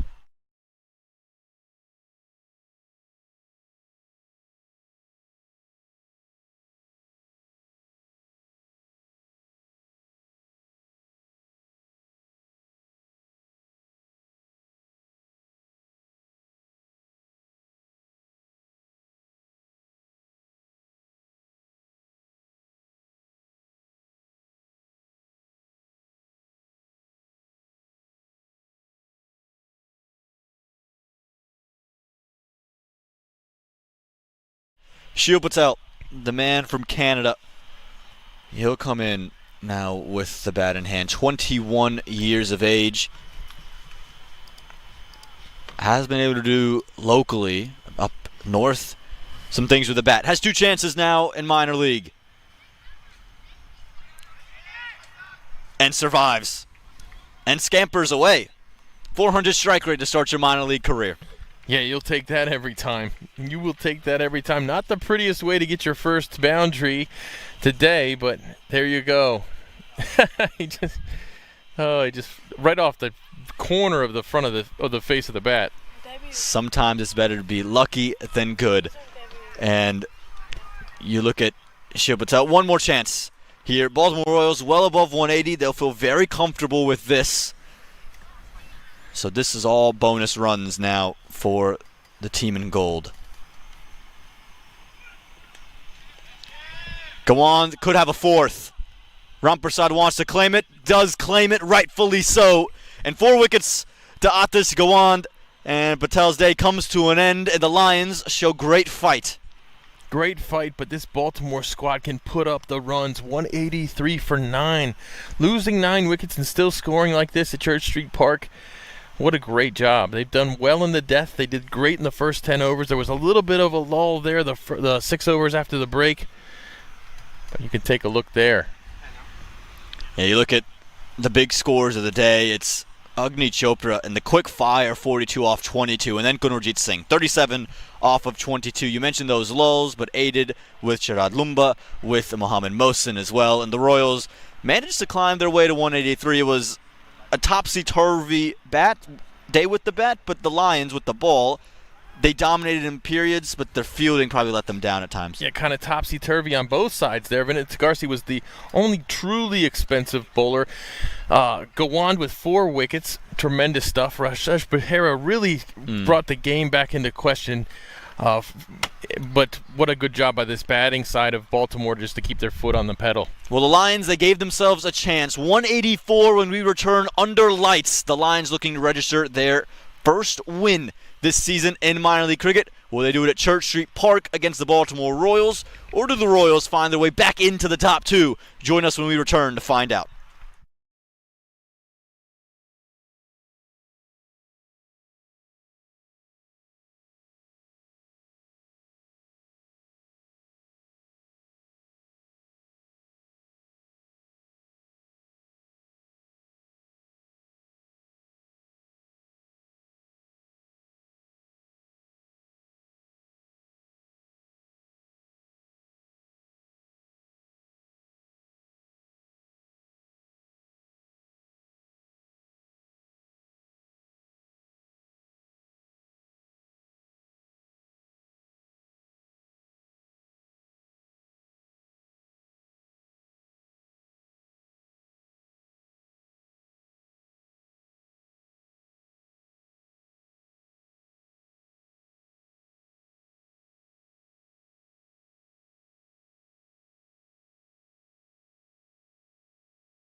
Here we go. Second innings underway here at Church Street Park. The Baltimore Royals, well, they were able to put up 183 after being sent into bat first. And it didn't look like they'd be able to do that for a while, thanks to a bit of brilliance from Rashesh Bahera in the middle, from Atish Gawand early. But it was Agni Chopra, 42 off 22, that changed the whole ordeal. Now for the Fort Lauderdale Lions, they'll have to go and chase a big total down, and it won't be easy. And the captain has taken the responsibility on himself. He is out there in the middle. Ronak Sharma, and he'll be batting alongside Mario Ramprasad, who's been the Lions' best batter this season. He's been taking the place of Tajnarayan Chanderpal, who was the left-handed opener from last season. And for the Royals, it'll be Sharad Lumba who's opening the bowling. So I think Lumba's also recognized there could be a bit of dew that sets in, and he wants to get some spin out of the way early and try to buy some overs. Aman Patel alongside Nate Hayes, as always. Drifts early. What a ball, Aman.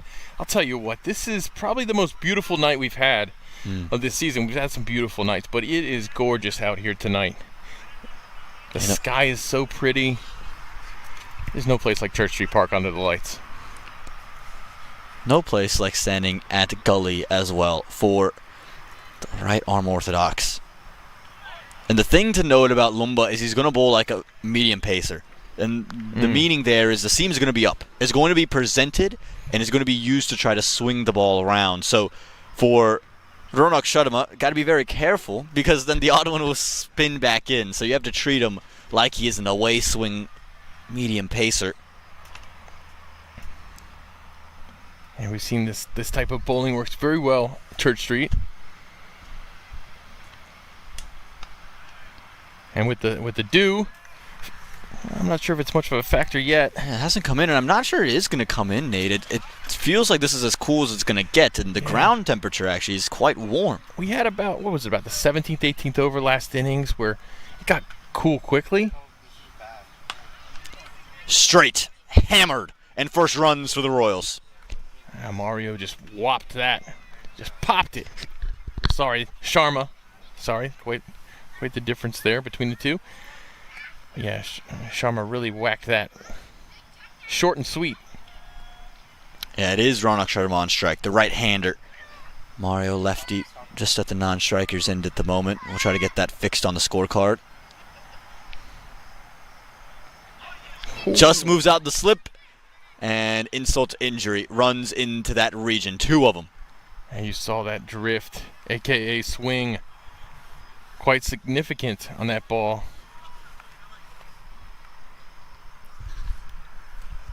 Yeah, I was just curious to see if Lumba would try to bring the ball back in, because Sharma stood on off stump, and it's a great ploy for anything with width. You're able to really see it, but you can just get prone to LBWs here. No run to close over number 1, 6 on the board.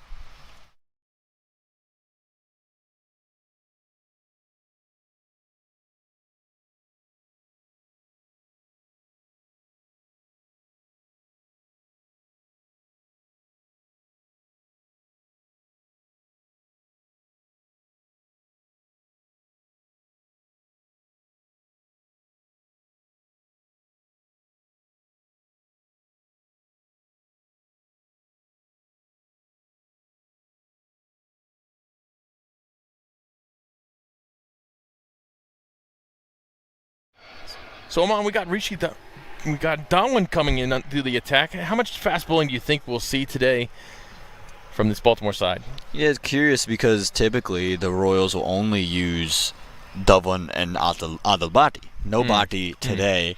You do have the Aryan Batra, and he could be a very good option for them, but I'm not sure they're going to go in his direction. I think they're actually going to go and stick to Rishi Dhawan, and again, given how Sheel Patel bowls, it could be all spin from that point. Yeah, they are quite dominant with their spin bowling, as we said before. Not really a do factor situation right here.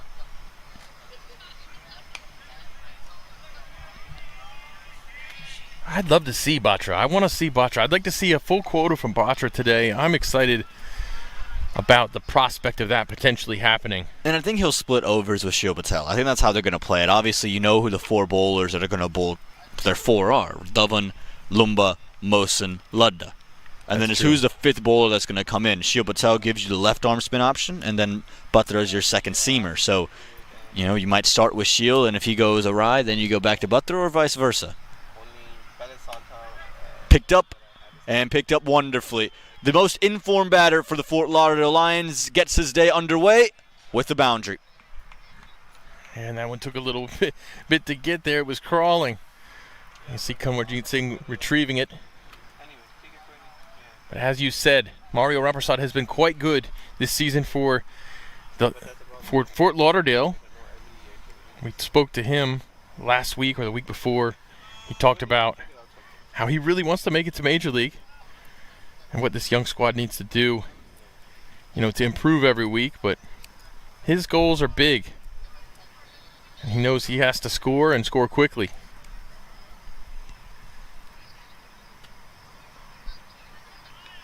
It was interesting, that conversation we had with him. He was talking about how he feels as if he was batting like this back when he was in Barbados, it could have been really different for him. And the perspective that he has, I think, not only is so vital for young players as a coach, but I think even for his own career, it helps individuals at times really adapt. You know, we talk about Unlak Chand a lot and what he's done to get to Major League Cricket. It feels like a very similar story for Mario Rampersad, maybe not to the same extent, but that story of perspective and how it can just shift your career. Yeah, isn't that true? Extra bounce from Dhawan, so experienced. Now we know Mario played with that Philadelphians team a couple of years back when they came here to Church Street Park during Liam Plunkett's debut weekend. He and Liam are good friends. But I remember they did a Toyota commercial here, and I drove my vehicle around, and the cameraman was hanging out the back of my vehicle to help record that. That was kind of a fun thing to be involved in. Yeah, it was a good commercial as well. They did it nicely. They showed the space, and you know, those were some fun times out here at Church Street Park. A promo video, and you know, some Mario Rampersad. He's a great character in and of its own right, and not just great on the field, but off of it.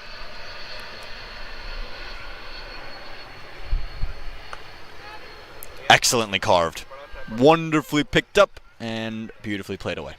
Yeah, that was a great shot. Excellent stuff. He's not gonna pass up on these opportunities. But he got on top of that one. Made sure it didn't do anything funny. This partnership is the partnership for me in this game. Yeah. If the Fort Lauderdale Lions can get to the 10-over mark without a wicket down, and these two are batting, they are going to have a chance to chase down 184. If these two lose a wicket before over 7, they could be in a real spot of bother. It just speaks to the lack of depth on this Lions roster. And Dhawan with a stare. Aggression from Rishi Dhawan. Yeah, I saw him warming up earlier. He definitely looks like he's about business.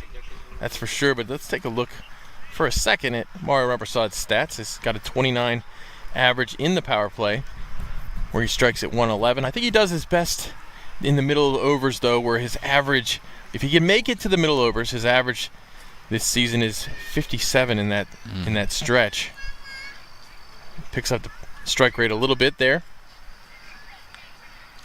Well stopped. Got a wrist to it, and that's what saved 4. But it might actually cost them a field, or might cost them their captain. And it's on the bowling arm as well of Sharad Lumba. Something to watch for. Close at 2, 16 for none.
Lumba, he's fine. He can continue to bowl.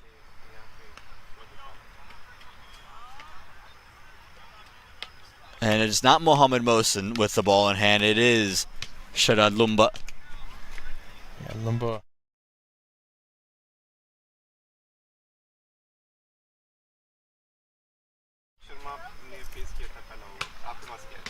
Pulled away. And pulled in the gap. 4 runs for Mario Ramprasad. Yeah, there's those quick runs that Mario needs. And that this Fort Lauderdale team needs. They need to maximize this power play, Aman. This is not a small total to chase at this ground. And they're going to need a lot more of those.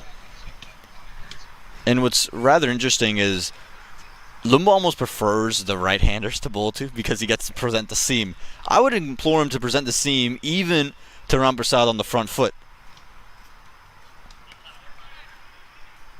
Oh, nearly. Agni Chopra had a lot of work to do, and I'm not sure if it quite carried. I think it might have. Oh, so tough. I thought he had this one, Aman. I think he just met the ball right as it was getting to the tops of the grass. He hung the carrot out there, didn't he? He threw it out wide, knowing that Ramprasad loves to cut and cuts wildly. Sharma now. That's the genuine offie as well. Slowed it down. So again, you can see the variations coming out for Sharad Lumba. Are you surprised to see Sharma opening the batting, Aman, as well as he does kind of later on in the innings? Wonderful. Absolutely wonderful. 1 bounce for. Yeah, that's what you want. I think the idea here is exactly to maximize the power play. Yeah, not surprised, Nate, to see him open the batting. And the reason is because 184 is what's required. If it was 150, 160, he might have come in the middle overs, knowing that his wicket alongside Ramprasad's is important. But you can't let it get to a point where the game's fizzled out. So he's in there to take advantage of the power play. And again, this is the game for the Lions. This is the partnership that has to go on. Close of 3, 25 for none.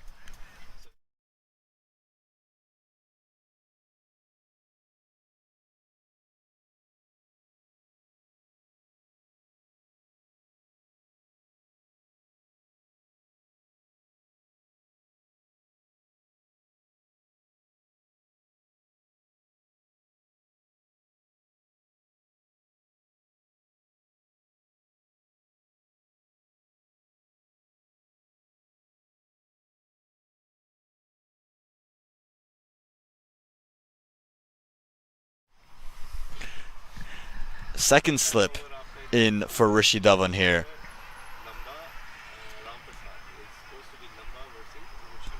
I'm curious to see what the ploy is from Rishi Dhawan. He tried going full and wide, punished. Tried going back of a length, punished. Definitely going to the wider line. It's just a curious tactic to me because Ramprasad is so good with width, isn't he?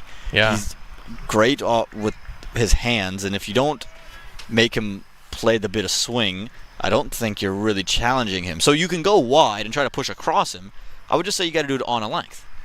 And Rishi Dhawan very good in the power play, 7.13 economy, strike rate of 16. So every 16 balls, he's taken a wicket in the power play. Taken 3 so far in that phase this season in 48 balls. That's done too much. I'm not sure what Lumba saw there to start to appeal, but I think that's the better length for Dhawan to operate in. Yeah, just missing his line still. He only bowls power play in death. In the death, he's incredibly productive. 5.6 economy, a strike rate of 7.5. But these are the important overs here. When you're defending a chase, you definitely want to start early, taking wickets. Oh, the change of pace has beat him. And Rishi Dhawan's upset. He doesn't feel like it's a wide. It's not upset about the miskept.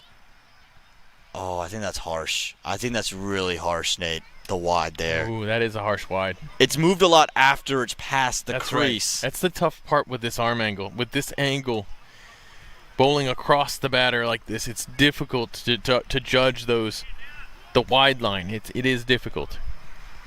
It cut dramatically, and so you can see where it's finished, it's past the wide line, but the rule is it's where it's crossed the batter. And That's to right. me, it's crossed the batter inside the line. Yeah, I think you're totally right. I think you're right about that.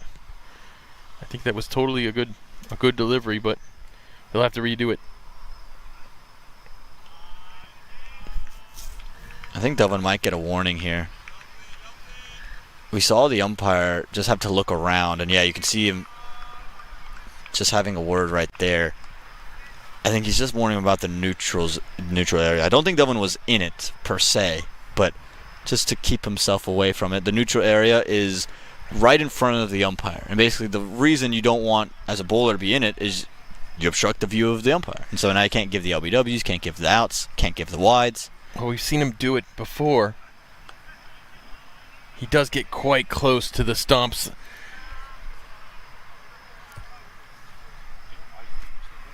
He does get quite close there. We did see it in the past. He was appealing a couple weeks back. Mm-hmm. He was appealing for a catch on an edge. Yeah. But he had absolutely ran in the view of the umpire right down the middle of the wicket, and there was no way the umpire could have seen it. Yeah. And it's not just an issue in minor league. I don't think it's a total issue for Hershey Devlin. I don't think he does it often. This happened a couple of times. But remember, Major League Cricket for Andre Russell, it happened a couple of times as well. He was running through, and there were a couple of decisions, wide calls that weren't given. And some folks say, what is that, tactics from Jay Russ? And he said, I just got big shoulders. I can't help it. And I think Hershey Devlin would say the same thing. I'm just a broad-shouldered individual.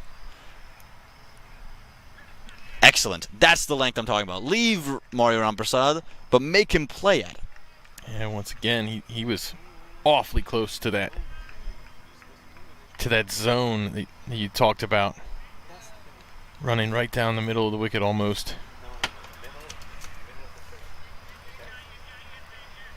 He's just kind of walking that line.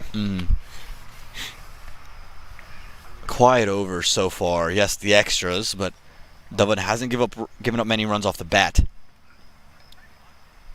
And yeah, we'll continue to just give up singles, and the Royals won't mind the singles. Yes, they want that wicket sooner rather than later, but if you're the Lions, you know you've got to start to climb into this chase and put some boundaries on the board, knowing that Mohammad Mohsin and Sarbjit Ludda are still to come, and the dew seemingly has vanished. Yeah, I don't think dew's going to play a role today. It's not going to get much colder. It felt like it dropped about 8 degrees in like 6 balls, but it didn't drop any more than that. You never know in North Carolina, though, do you, Amon?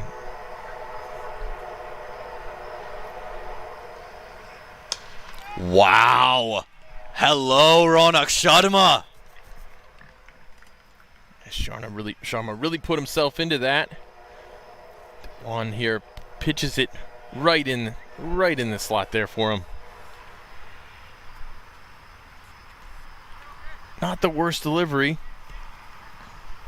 Yeah, just picked a spot. I think that's the key, and that's why Ronak Sharma's out here. For the Lions, typically in the power play, deliveries like that have gone to waste, or you haven't been able to convert. Yeah. Sharma gives you that option. He's been prolific in other domestic competition. That's why he was given the captaincy. Again, he was part of this Royals team, so it would be a bit of pride on him as well. And they did push, didn't they? When they play other opponents, they're able to just create certain moments when these two are batting.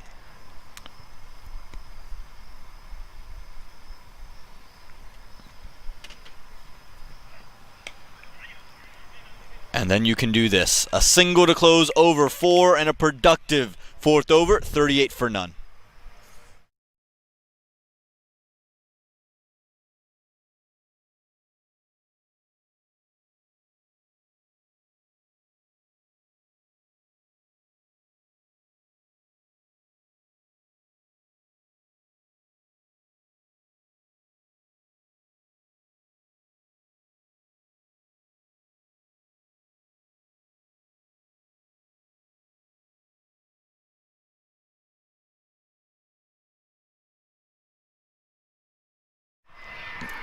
we knew this was coming, especially after Ronak Sharma started to show some signs of breaking the shackles. Mohammad Mohsin, leg spinner numero uno, introduced. Leg spinner numero uno, as in the first one today. Yes. It is Well, tough. the first one for the Royals. For the Royals today. The first one for the Royals today. It is tough to designate either of these guys A or B. They're Lumba's just so the good. lead. Sharad Lumba is the leader, or Sarbjit Ludda is the leader in minor league cricket in wickets. Yeah, so he's right he up would there. have to be number one at the moment. Is he currently in the league, or is it just one behind? Pulled. I think he took the lead at the end of the last weekend, Nate, with the final wicket of the game. He got it, and I believe that sent him over the edge. Now I'm about to find out. He's going to test me here, ladies and I gentlemen. got to strike while the Wi-Fi is working. And That's what I got to do. if he proves me wrong, then I won't buy that lottery ticket. How about that, Nate? Whoa. Oh. Stop it. Okay, again. You got to buy the lottery ticket. And again, if I do end up buying that lottery ticket, if you send me a screen recording of earlier in the day where I say you can split the money with me, I'll split the money with you. Well bowled from Mohammad Mohsin. So I think the Wi-Fi wants you to buy a lottery ticket because it's just decided to stop just as I'm getting to the to the page. It wants you to get that ticket. Well, no, if it wanted, it would just prove me right. Well, I'm just saying, what if you're wrong? Then the stall works. Ah, You know, okay. I think you're wrong. You think I'm wrong. Guys, this might be the last time Nate Hayes and I are ever on call together. It's not that bad. Wonderful googly. Hasn't picked it, Ramprasad. Oh man, Mohsin, what a bowler he is. We've seen some great stuff from him. We've seen a 4-fer and a 5-fer from Mohammad Mohsin at Church Street Park this season. Tell you what, I think they're gonna all buy apartments over there across the street, just so they can keep playing here every week. Oh, nearly. This is the phase of the game the Royals love. This is where they dominate. When the leg spinners are on in tandem, it's just so hard to find runs off of them.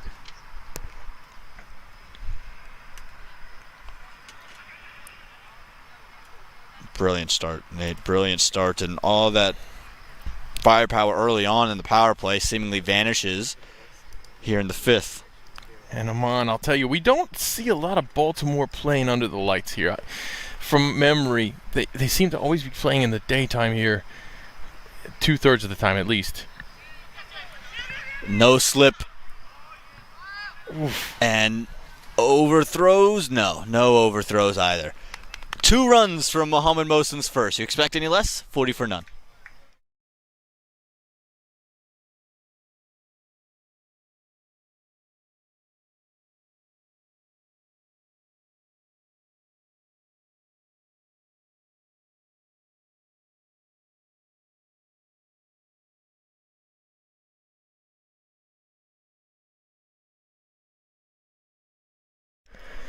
So, Man, under the lights, I gotta say, the banana pudding shirts look fantastic. Oh, here we go again with this banana pudding. I think the Royals are going to have a problem with this. No, Nate. they love it. They're happy with it. They like it.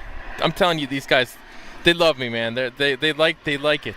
They like the banana pudding. All right. I'm just guessing. But actually, a couple of them did laugh about that a little bit. But I'm telling you, the shirts look great in the under the lights, don't they? And here is the leader all-time in minor league wickets. 95 wickets to his name, 94 to Funny Samhadri. So somebody has a better memory than me. And he's done it in 1 fewer innings as well, Sarbjit Ludda. Man, I'm here for the juxtaposition. I'm just here to make you look good, my man. There we go. Someone's got to do it. It doesn't happen too often. Someone's got to do it. You're just mogging me. Here we go. Here comes Lada.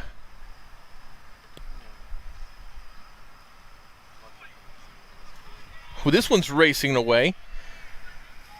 And it might make it. Nope. It's going to be thrown in just 2. Well played there, Ramprasad. What's the goal here, Nate, for you with dealing with these 2 leg spinners? Is it, can you manage 6 off every over of these without any wickets? Or what are you looking to do, and how do you attack this leg spin tandem? I think you got to survive their first overs. see what they're doing today. And this one's going to be caught and held on to. Lada adds to that lead. Wicket number 96 in his minor league career. Aman, look at this.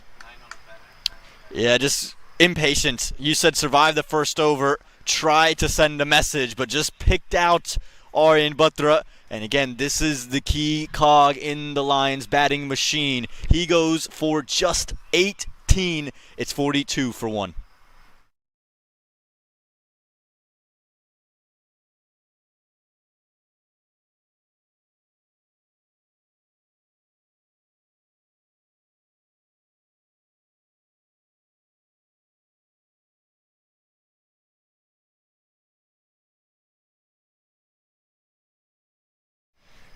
And in comes Shonak Marate.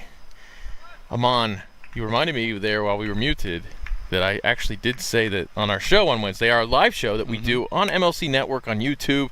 Join us every week, 9 o'clock Eastern Time.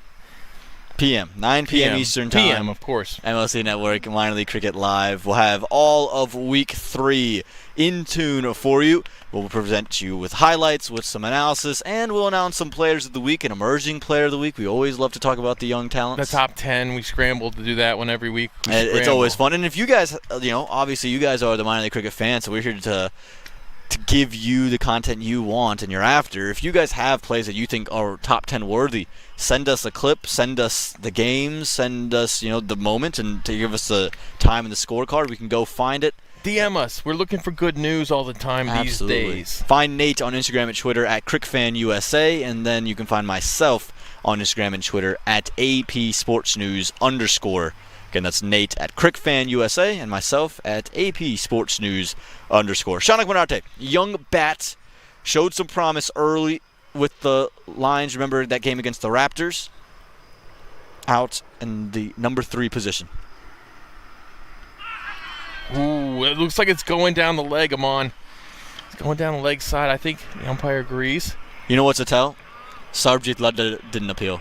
Yeah, that's true. He will appeal for everything. He'll run into Davis Drive. He's going to do the second jump. He's going to do, he's going to do a cloud jump or something. There we go. And he's been given out. His foot must have been up. And the quick hands of Jasker Malhotra have sent Marate back from whence he came. Yeah, Marate says his foot stayed down. Shonak, have a look there. Foot up, and bails off before you got the back foot down. Very quick, Malhotra with the gloves, and the flight of Ladda picks up his 97th wicket, keying in on a milestone, 42 for 3.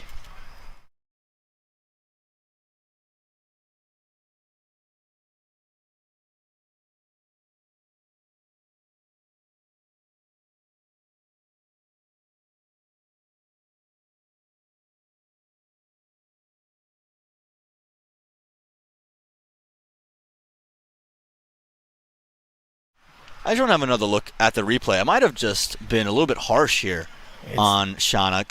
Just take a look at that back foot. It's definitely in the air for a period of time. He's played around it. Air, down. It's tight. I think it's really tight. It's tight. Ronak Sharma's arm is in the way of that particular angle. But now we have 2 slips as... Yeah, new man, Satvik Bandla, opened the batting with Mario Ramprasad 2 weeks ago here at Church Street Park. Just over his head. That's just going to be 1, maybe 2. No, they're not going to run for it. This might be my favorite time in a Royals bowling lineup. Ludda's taking a couple wickets. They bring in the extra fielder by the batter, and then everyone's jumping for everything. Catch it. Yeah. Even when there's no fielder over the bowler's head, there's always a shout, and you got to love the enthusiasm that gets brought in at this juncture of the game for the Royals. Well, now that second slip has been placed at a short mid-wicket position. And Lada for his final ball. It's up. There's a chase in the field. It looks like, it gets through the boundary fielder who ran in. For a moment there, it was a question of who would get to it first. But he just can't handle this. Very upset at deep mid-wicket. He's seen Gunwarjit Singh, and that's what's caused him to hold up. You can see him stop right there. And there was a little bit of a worry about the collision rather than the ball. And at the close of that, he was just staring down Gunwarjit Singh. Very upset. Ludda could have had a third. His first goes for 4, and he takes 2. It gets 44 for 2.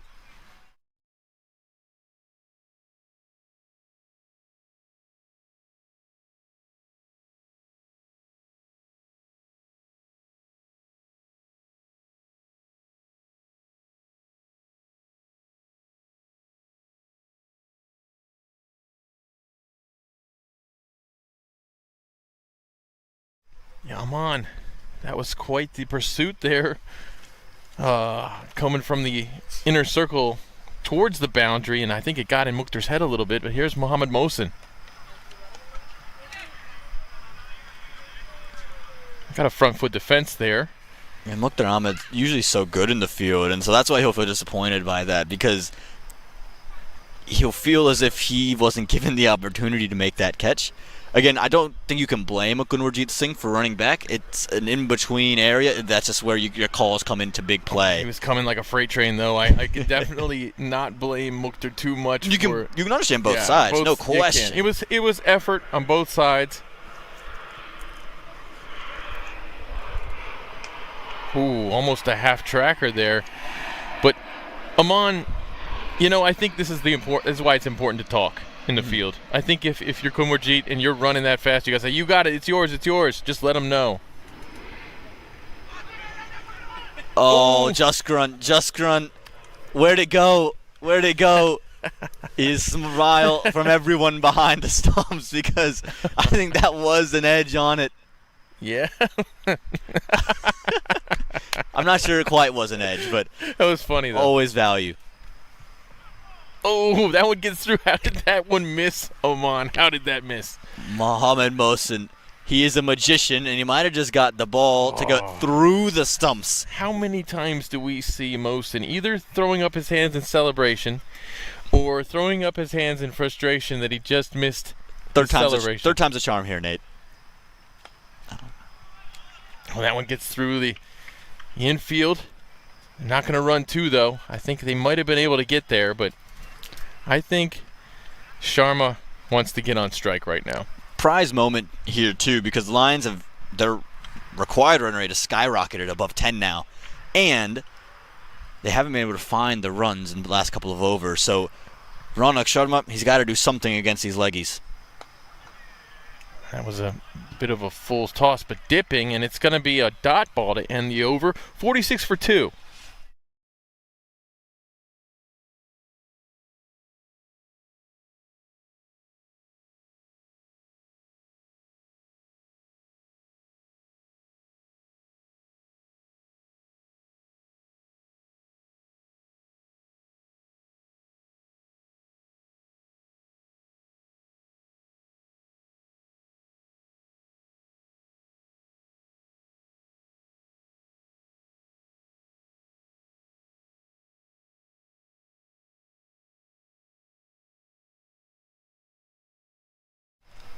Here we go. I think there's a little bit of a discrepancy here with the Mohsin's figures. He's only bowled 2 overs so far. We're getting that fixed here behind the scenes. But Lada stays in the attack. Boy, he has been deadly, reaching 97 wickets for his career tonight. Only 3 shy of 100. Whew. I love it when Ludda starts to give it flight. He knows he's just toying with a young bat, an inexperienced bat. Yeah, Padabandla here is going to want to get to the other end and let the veteran Sharma take over for a little while. This is a difficult time for anybody to bat. Whew, that one got through, but what did it do? It's just turned straight through everything. The googly, and again, look at the way this is ripped. Oh my goodness. Straight through and then onto Jaskran's wrist. And he just wanted a little appeal as well. Jaskran playing a little bit of a goaltender back there tonight. The ball's doing a little bit of everything. Oh, he tries to meet at the pitch, but just drives it right back to Lada. And Lada continues to put the pressure on, and this builds up for wicket opportunities quite often for Sarvjit Singh Lada. Dot balls are deadly. Whew. This one's not going to be anything. Jaskaran was quick, but the batter's foot never left the ground. Jaskaran Malhotra, great value behind the stumps. Quick hands. I don't think this was ever a real question. That front foot down, whole time. Good turn, though. That's great turn. But Malhotra, he's going to ask the question. He's going to stare down anyone who says no, and that's why Ludda's smiling. He's got it on a string at the moment, and he's looking to pounce after a conversation between Patti Bandla and his captain, who's seeing this game seemingly slip away. Oh, driven on drive there just for one. See Sharma make it to the striker's end. God, I love watching Jaskaran Malhotra and Rishi Dhawan interact. Jaskaran's taken the collection there, and then he's pointed, and Rishi Dhawan's backed him up on his right shoulder. He says, no, you need to be on the left side. If he was going to miss, I'll miss on my left side here. And again, just a little game. Could have a relationship between keeper and first slip. Here we see Sharma. A lot of runs in and does his jump. And that's just going to be an easy single at the end. More hot potato as we come to a close in over number 10. We'll get a quick drinks break involved for the players and the match officials. We'll also take a quick break here in the commentary box. And we will get ourselves ready to go as we set in stone the second half of this first innings. Maybe actually we won't go to a break. We'll keep it cooking. This is actually only number 9, I believe. So maybe I was premature in getting to that 10th over. We do have a little bit of discrepancy in the scorecard. Going back to fix Mohamed Mohsin's first over he was credited for. That's actually a second over for Sharad Lumba. So we'll get that adjusted to you. And in the meantime, we will try to keep you up to date on the score and the overs we have seen. New bowler, Sheel Patel, Nate, his first time in minor league cricket. Yeah, he was looking good warming up. Let's see what he's all about. Got the left arm orthodox. Tends to work quite well here, turning away from the righty. Yeah, again, very promising young cricketer up in Canada. He's played at the Canadian under-19 level. And as part of this big movement from minor league to get more and more those Canadian youngsters in and Canadian development players. Yeah. No surprise that minor league run by Zubin Sakiri. He's the head of that and head as to why Canadians are back in the league and really as a developmental tool. It's excellent stuff, really.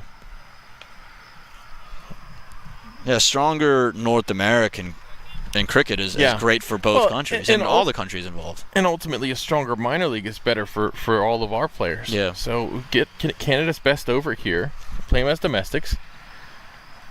Look at that arm angle that we get from the youngster. Coming in kind of 3/4, pretty low with the arm angle. Yeah, he's got a couple of change-ups. You mentioned those Canadian players. Aaron Johnson tearing up the league, leading up the league in runs. He's looking like a top dog right now. He's incredible. And this one splits the field, and it's going to race all the way, no doubt, for 4. Excellent. He's actually picked the arm ball rather beautifully. But the Bandla created the room for himself very late and in control the entire way. That might be the shot of the Lions' innings that wasn't hit by Ronak Sharma. Yeah, you can see once again the field packed back there in the third man region, and he bisects them perfectly.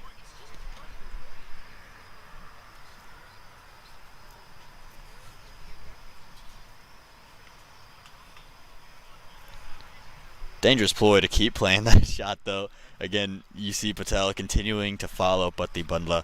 Yeah, you see Mohamed Mohsin's come up a little bit, change his angle just a hair to try to intercept that.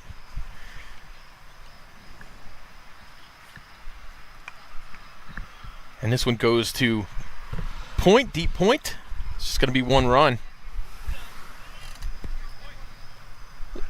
productive first over for Patel. Just gives up the boundary, but Nate, he's looked brilliant, and I don't know if that'll get us to our break. It seemingly says no. We'll keep going, and maybe forego the break might be the decision from both teams. I might be also premature in it. We'll try to get that scorecard back to you as soon as it comes up. Again, the holdup is they're just trying to correct the one error that was in the third over. It was an over credited to Mohamed Mohsen that was bowled by Captain Sharad Lumba. But how about this, Nate? We mentioned, when does pace come? How many overs of pace? How many bowlers are bowling pace?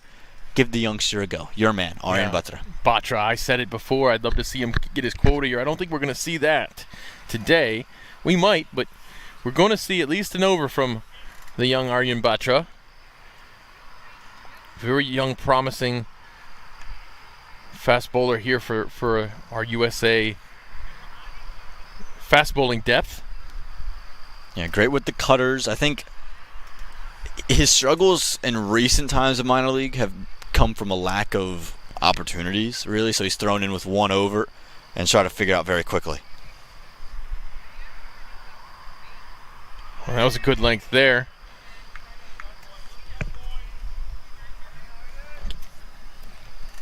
Gave him the warning there, did you see? I don't think he did. I think it was about shoulder high. Yeah. And again, Batra's opted for that length. I think it's too short for him. Not because he can't rise up on the batter. I think it's a great surprise and change-up ball for Batra.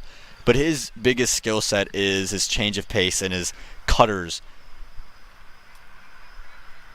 Well, that was a good one, though. And again, he positions them nicely, so I like that as a change-up. But if you've already telegraphed that to the batter, like, this is my stock, he's going to hang on that back foot. And I don't know if he's got the pace on the front foot to rush a batter through. For me, I'd like to see him find a little bit of a fuller length, right above good length, bowl some cutters, see him up from there, and then slip this one in the back end. I love the option that he's developing it, but it might just be getting to it too quickly. Well, that brings Sharma up to strike. Arya Batra runs in.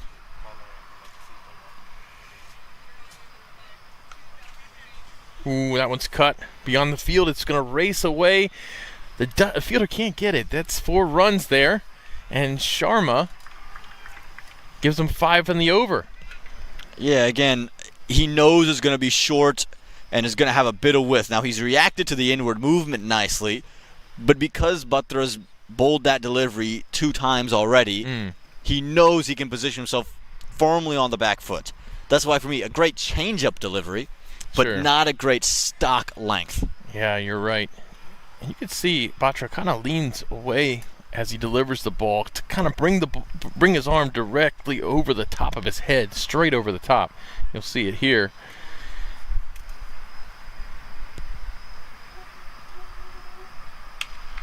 Oh, and that one's pulled.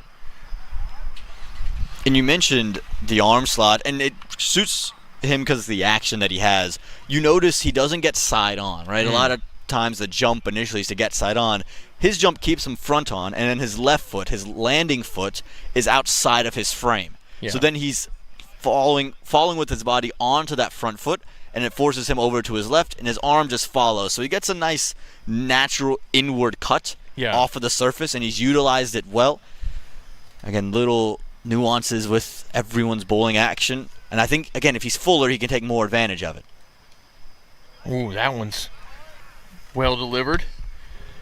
Good, uncomfortable length. Gets the warning there. Yeah, well deserved of the warning. He's put on a bit of pace. He's put on a bit of muscle as well. Batra, again, he's nowhere near the Rusha Lagarkar pace group yet, but you would sit him right there amongst very effective bowlers in the USA. Natindra Subramanian is a name, and that to me is his best comp, I think, just given the styles of bowlers in which they are.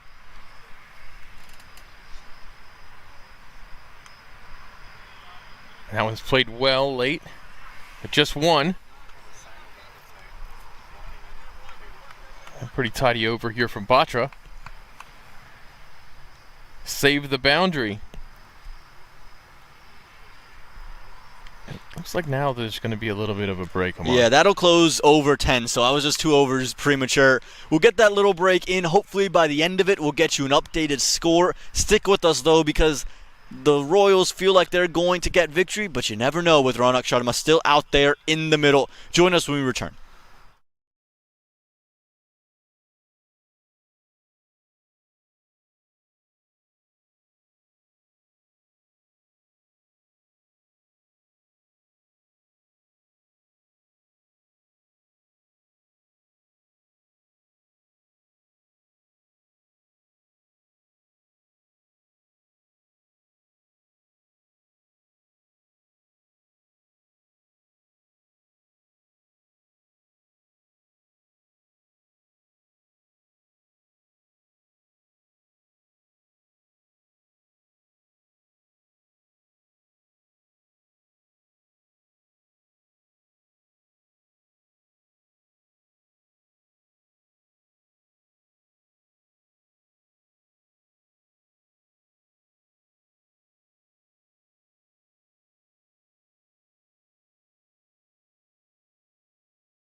We can give you an update on the score now after 10 overs. Fort Lauderdale are 61 with a loss of 1, chasing 183. So Amman actually chasing 184. So Amman, they got a lot of work to do.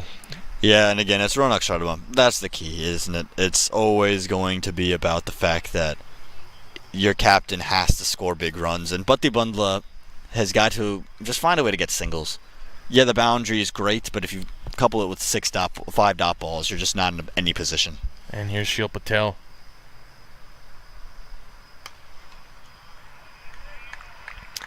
Yeah, you're talking about needing 12.5 runs and over from here on out. This is a long distance. 10 overs is a long time to need that many runs.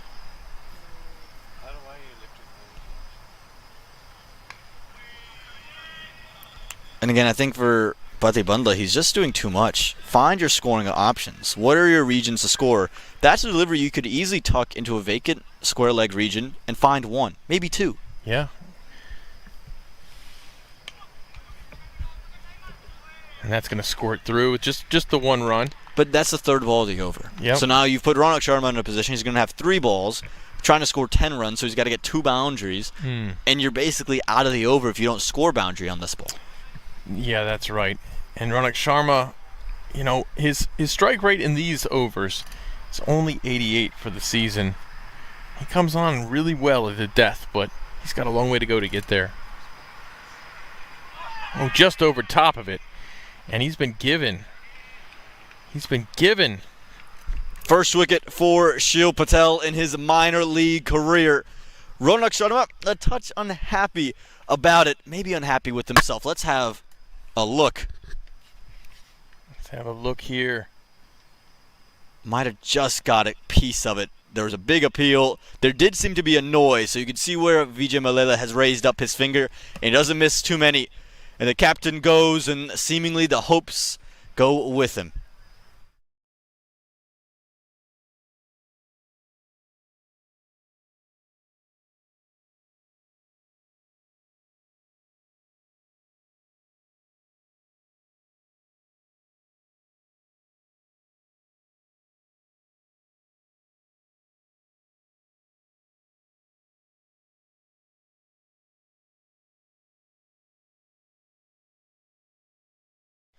And here comes the pride of Prince George's County, Wesley Jackson. I love saying that. I'm from Prince George's County. If anybody watched a couple weekends ago, I explained how cool it is to see someone from my neck of the woods take up this great sport of cricket and excel the way that Wesley Jackson has, this youngster. Prince George's County, Maryland, that is. He defends that one well on the back foot. Nate, for you, if you're the Lions, are you still going after this? If you're Wesley Jackson, if you're Satwik Bandla, are you trying to finish the deal? Oh, that's got some great drift. Or are you just trying to play out 20 overs? I mean, I think you want to get everybody some experience right now. You've got a couple of younger guys out there in the middle. As we wrap up the 11th over, 62 runs on the board. Yeah, I think that at this stage, in the last 8 overs, you need 100 plus. It's a tall ask for any team, but especially for this young team, I think it's more important for these cricketers to gain experience. And I know that's a hard thing to say, to call yourself out of the game at 12. You never want to do this as a team. You want to fight to the very end. I'm not saying you can't fight. Yeah. I'm not saying you play with a dead bat. What I'm saying is you play your game here if you're these two batters. Don't try to blindly slog, and don't try to just sit for 20 overs. Right. If you think you can put it away, put it away. Yeah, comes up with air on that one. Great delivery from Batra. But, Aman, you're in a situation here, 62, 3 wickets down, and we talk about goals. Fort Lauderdale's out of the chase pretty much for the playoffs. Yeah. So you have to come up with the new goals. And you got a couple youngsters in the middle. You always want to have pressure on a little bit, but I would argue that when you're young playing at this level, there's pressure already. And there he goes, comes up with air again. And this is where you can help yourself here, Patti Bandla. Batra hasn't pitched it up yet. Hang on your back foot. Yeah. And guide your way into third. Right now, Batra could be brilliant here, and after these two frustrating deliveries, go and throw one nice and full on a Yorker length. But until he shows you the ability to do it, sit on your back foot and give yourself an opportunity to score. Yeah, I think so. And that one was a little more full that time. And it's going to be close, but he's in. He didn't leave his crease very far, but he got back just in time. And the youngster Wesley Jackson waiting on the other end for his turn. And this is where you as a young batter can develop here in game. How do you not consume dot balls? That's the biggest challenge and hurdle for a lot of youngsters coming in to minor league cricket. And that one's over the infield. It's going to run away. It looks like it might get there. Great diving stop there. Is that Kunwarjeet Singh? What an effort at the boundary. It is great to see that from this Baltimore side. We talk so much, and we have in the past, about the Royals and how they can get lackadaisical in the field.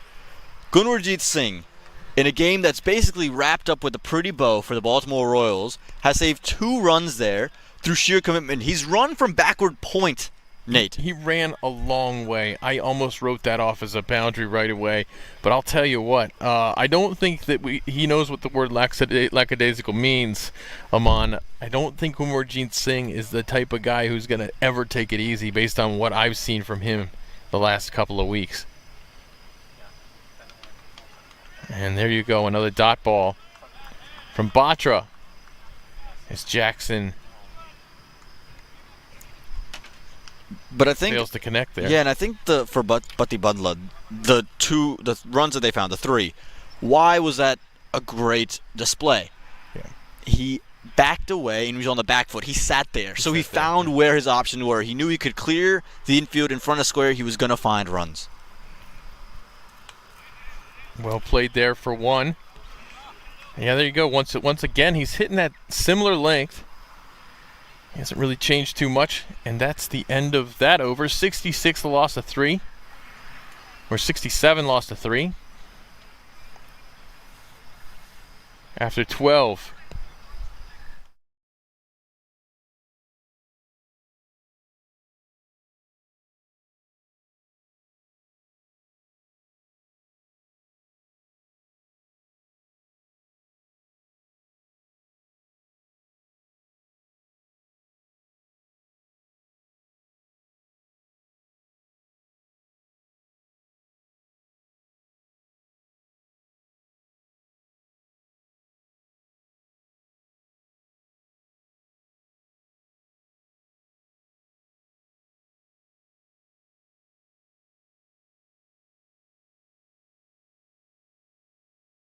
And Mukhtar Ahmed with the ball. We saw him warming up. He likes to bring it through kind of quickly. Wesley Jackson on strike for Fort Lauderdale. Long way to go in this innings, Aman. 8 overs left. Wesley Jackson, I love it. Again, I don't hate that. I think you can play a bit more conventional, but here's a young man who's come out and said, thirds inside the ring, new bowler on, I'm looking to score. Yeah, there you go. I would say just wait for those, at least the first couple of balls. They're just going to get one out of it. But, I mean, you're seeing a new bowler come in. I don't know how big the book is on Mukhtar Ahmed's bowling. But, you know, ease into it a little bit. He gave you one there, and you scored a run. That's good stuff. Patabanla. Oh, he flighted that one, didn't he? It's going to split the field and run away. Oh, Kunwarjit Singh can't stop that one. And it goes for 4, but the effort was there as always. Kunwarjit almost slid a good 15 feet to try and stop this.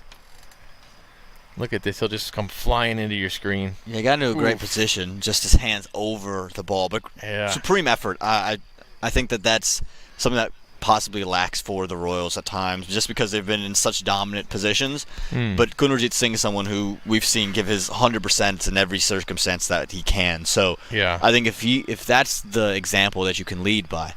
Oh, that's a spark plug teammate right there. Good job getting to the back foot quickly. Patabanla looking very comfortable on that one. And that'll be 2 runs. I finally found a length, Mukhtar Ahmed. But again, this is the things that you can build on as a youngster. So again, what I'm saying by go out there and play 20 overs, I'm not saying leave and block and just defend. It's do this. Yeah. Rotate, but play in your box. Play in the game you like to play. And at the end of the day, you're playing minor league cricket for a reason. I think that's something that's got to be said to a lot of these young guys. Yeah. Yes, the Mukhtar Ahmeds and the Agni Chopras of the world are playing minor league cricket, but so are you. And you're here for a reason. You've been picked amongst a lot of youth cricketers in this country to be in this position.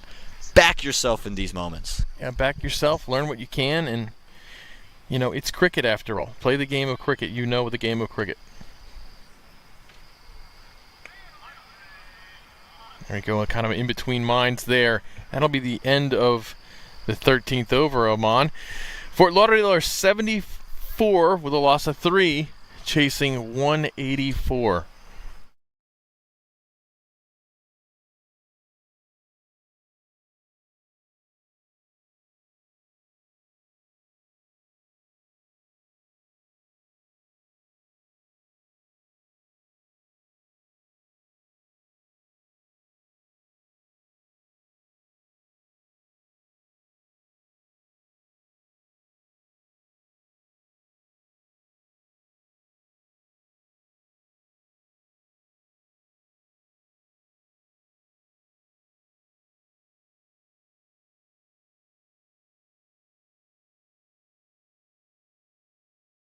You can finish. Oh.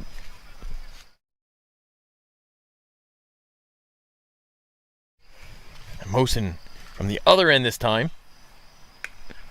Late cut shot. That was pretty good. 2 overs, and he gave up 4 runs. It's ridiculous what Mohamed Mohsin does. And if I'm Wesley Jackson, I'm playing for the Googly. A couple guys have shown it, and Jackson's front foot has been a bit dormant, and it's not going to be easier against Mohsin. I wouldn't be surprised to see a couple straight out the bat. Yeah, he flighted that one. Oh, but it gets away from Mohsin. He's unable to stop it, and there's the run. This is what you got to do against a bowler like Mohsin. You got to change strike. You can't give him too many shots at you to set you up. You just can't give that to him. Ooh, goes to the back foot, but that ball turned away too much. A lot of movement there by Patabanla. Yeah, he's moving away, anticipating the googly. So he's playing inside the line, and he's trying to give himself room to access the offside. You got to be very convinced with what you're doing. Fuller and flighted. And that's going to be 2. Oh, what a nice throw in. Nice firm throw in by, it looked like Mukhtar Ahmed rifling that one sidearm.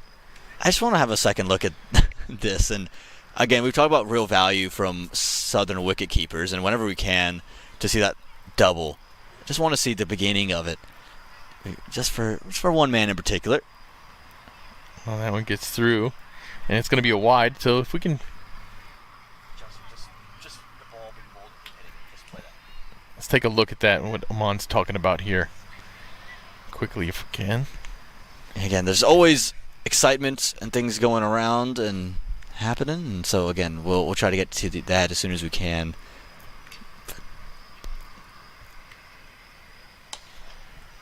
And you can mentioned, as that is played for a single. Padabandla got really low on that. And you mentioned that you wanted to see him get lower earlier. Look at Malhotra here. He's appealed. He's appealed, and I'm not sure what he was looking at, but again, he's just straight value behind the stumps. Oh, that one gets through everything. But it's harmless after all. It's 80 for 3 after 14.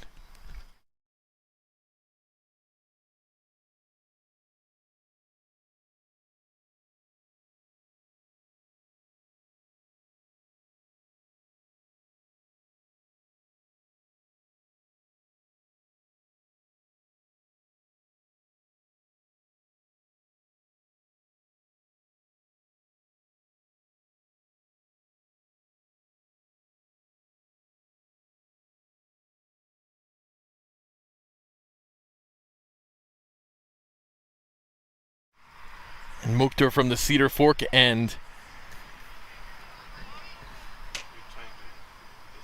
He found a length at the end of his first over, so excited to see this second over, but this was what the Fort Lauderdale Lions batters actually really enjoyed.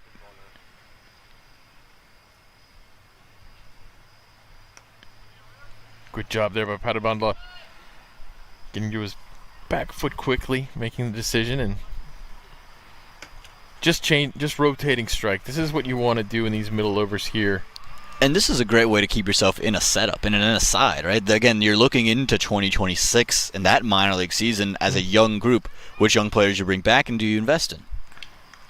Oh, that one's hit well by Wesley Jackson. It's going to run away. Good effort in the field. Excellent stop in the field. It saves a couple of runs there, Aman. That was great stuff. Again, we've seen excellent commitment out there at backward square at mid-wicket, and that's, again, so key for the Royals to not let the complacency set in. Looked like I need Chopra on that one. Mm-hmm. And he's also been a spark plug along with Gurjit Singh. Ooh, that one was flighted and loose and wide. Got away with it, Ahmed, because Jackson early decided to come down the track and didn't give himself time to get to the ball. Just got to wait that half second. React. There we go. He slugs, but he goes down to the knee on those shots. He's through it before the ball reaches him, but it's safe. Turns quite a bit. Sometimes as batters, you just have an infatuation with a certain stroke, and the sweep seems to be Wesley Jackson's Achilles heel at the moment. Maybe just think, okay, let me not play that shot and just get into more conventional strokes. And this one definitely missing there down the leg a little bit. Maybe the bat helped it a bit. Let's take a look. I like the Royals getting Mukhtar Ahmed some opportunity with the ball. I think it'll, there's opportunity for him, I think, to separate himself as a top-order batter for the USA, or even maybe a late-order batter, to give you a leg-spinning option, given to Aaron Jones depth maybe, but also just to give them another option. And he gets the reverse out, and it's going to split the field and go for 4. Great stuff there. Aman, when you said maybe don't play the sweep shot anymore, maybe, but that's okay. You can play the reverse one. Oh, brilliant. Again, he's shown it from the very first time he played Mukhtar Ahmed. Sees third inside the ring and is full of confidence, Wesley Jackson. He's decided to do that early, and he's reacted to the ball very nicely all along the carpet. 4 runs to close over 15, 89 for 3.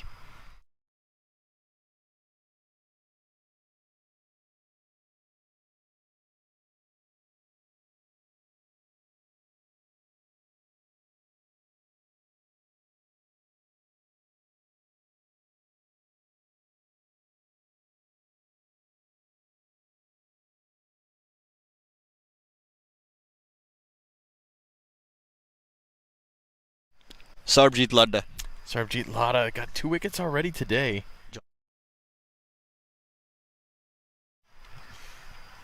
'89 for 3. Ladda from the Shiloh end. And will he find more wickets to his name? Butty Bundla and Jackson, they're starting to be confident, Nate, but this is a great way to put a pause on confidence. Yeah, I think the good thing here is, we mentioned it before with Mohsen, you want to change strike. You don't want dot balls piling up with a bowler like that. Same goes with Ladda. I think if you're Wesley Jackson right now, you're just looking to rotate the strike. Same with your Padabandla. He was 2 for 6 coming into his 3rd over. And look at that from Wesley Jackson. That's the stapled jump out that we see a lot from Obis Pinar. You may see from Einar Klassen a lot. George Baldwin started to do it. Andres Gauss does it quite exceptionally well.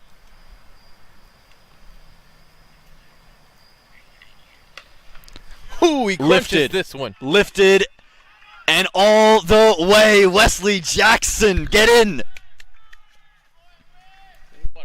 What a shot there from Wesley Jackson. Look at this. It is flighted, and he scoots over to meet the pitch and just wallops it. What a good shot for his I think that's his first 6 here at Church Street Park.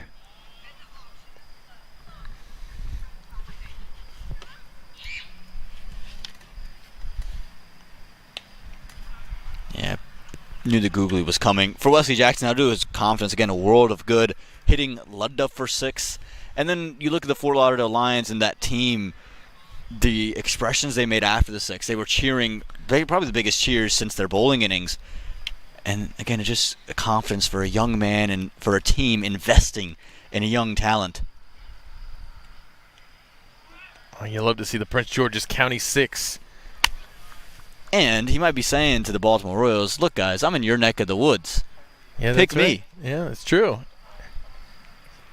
Now, this Baltimore Royals team is so deep. It is a tough squad to crack for anybody. Oof. The lusty 6, but just 7 runs from Ludda's 3rd, 96 for 3.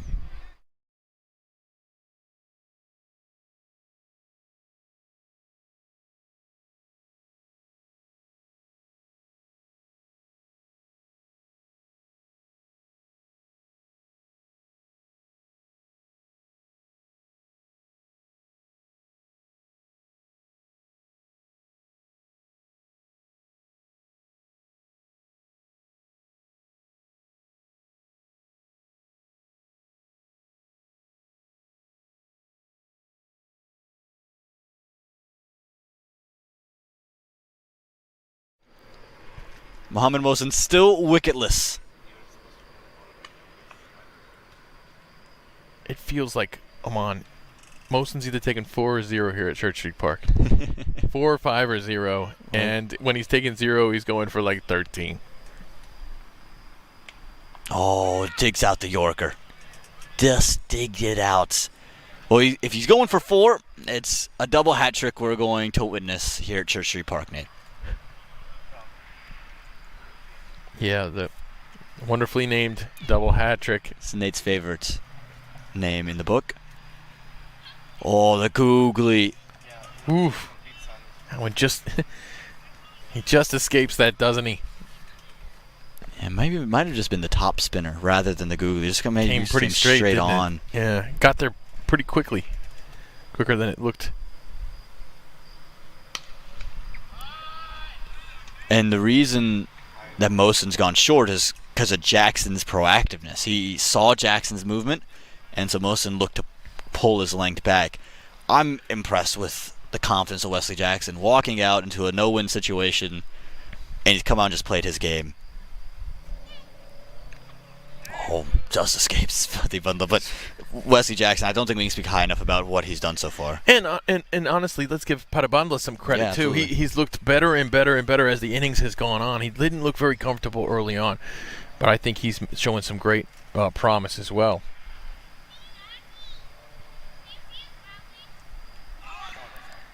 There's that reverse sweep. Yeah, he's infatuated with those sweeps and reverse sweeps, and he continues to play it. And Mohamed Mohsen somehow just sped through the over. You said if he's not taking wickets, he goes none for 13 in 4, 99 for 3 after 17.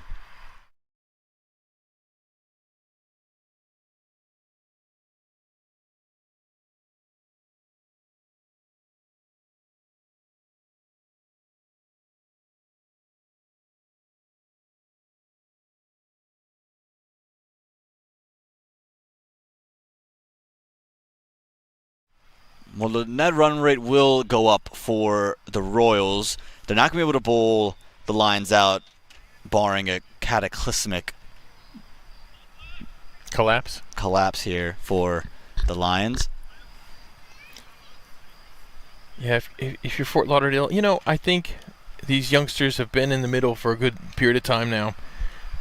I think step it up a little bit now, ramp it up a bit. You are in this phase of the innings where you're going to be asked to do that typically.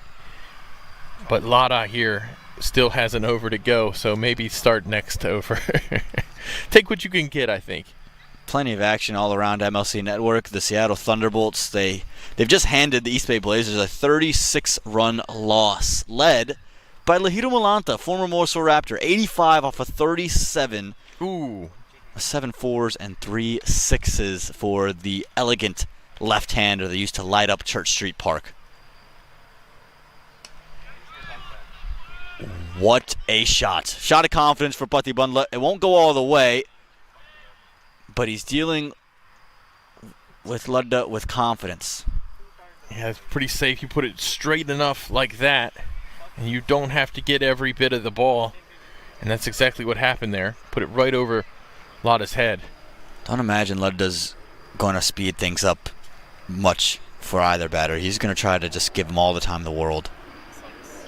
Oof. Like that. He wants them to be able to think again, and then swing. It's just trying to hit that flighted delivery. And when he pitches it like that, it's so tough. Just waiting for him to slip the googly in there. But wonderful shot from Patti Bundla. Bisects the field beautifully. And once the hundreds come up, Patti Bundla moves well into his 30s. Oh, look at that. Yeah, he just throws his hands into it. You can see how low he's getting, Patti Bundla, on those shots. He's getting his eyes very, very low. I think that's helping him tremendously.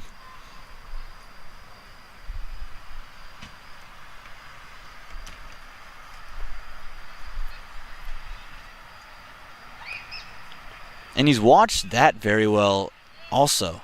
Now, his movement is to move away on the back foot, but he's read the googly nicely out of the hand. There's a lot to work with both of these young talents. Yeah, I like it. 2 more balls for Lada's over.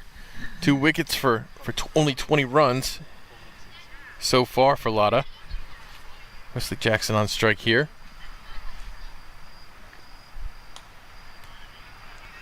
Yeah, the other storyline, near run out, wrong end, for the South here this weekend is you're going to have Fani Samhadri and Sarbjit Ludda competing to see who's going to be the first minor league cricketer to 100 wickets. Ludda, after today, barring a wicket on this delivery, will be on 97.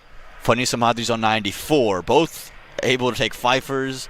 And again, I think that Fani Samhadri's going to have to do some work because the Baltimore Royals will be back in action very quickly. But 3 games this weekend for the Royals. It feels like this will be the weekend that someone reaches that milestone for the very first time, if not twice. No, too high. Too high, Sarbjit. Too high. Sorry. He wanted 98, didn't he? He wanted number 98, but it just wasn't going to happen. You can see it pitching. That is a difficult ball, but it definitely looks like it hits too high. Well bowled, Sarbjit Ludda, 2 for 20 in his 4. Exuberant as ever. 18 gone, 106 for 3.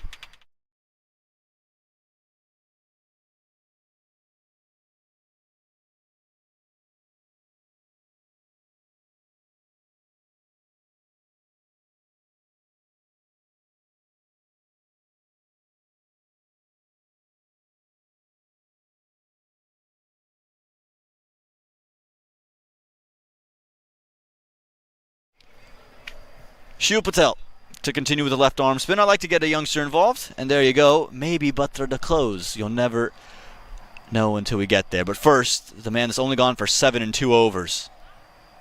And he looked so good doing it, and that's a quick one.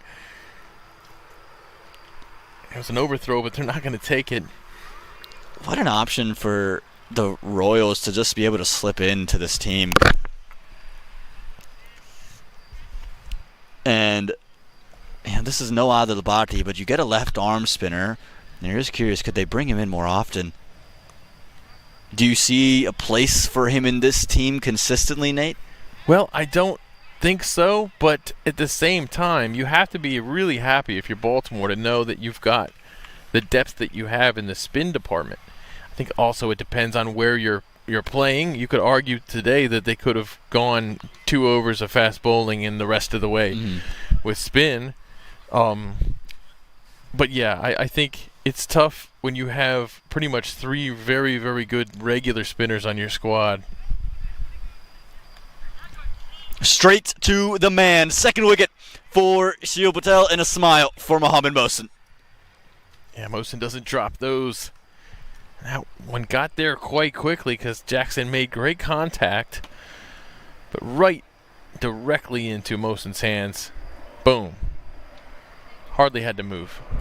Tough luck for Wesley Jackson. He batted quite nicely. 20 off of 26. He departs. It's 109 for 4.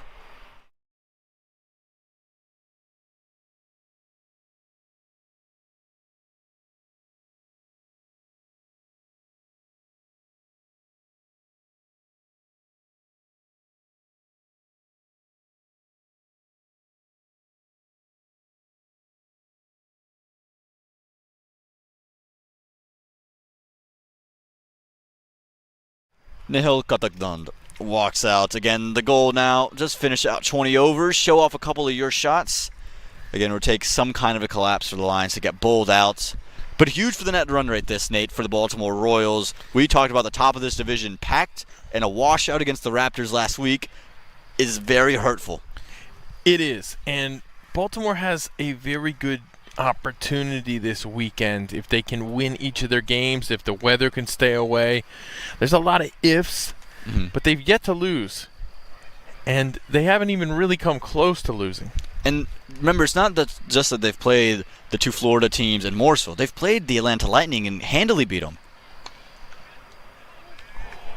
Excellently stopped from Patel. So this is a team that we know can beat one of the top 2. They haven't played the Fire yet. That'll be a marquee matchup when that takes place. Yeah, that is true. That's going to be the one. Everyone will pay attention to that. A great job here by Patel. You mentioned he gives them so many more options. It does feel to me that it is going to come down to a head-to-head Lightning's Royal clash. And the reason I say that is just because the Fire net run rate is so far superior. It would be hard for me for them to imagine on net run rate. Shot. It won't get all the way, but a real shot of confidence for Patti Bandla. A good shot. I'm surprised to see them not race back for another there. Looked like it was there to be taken. Well, that'll close Patel's day with his 3 overs, 12 for 2. It's 1-1-1 for 4.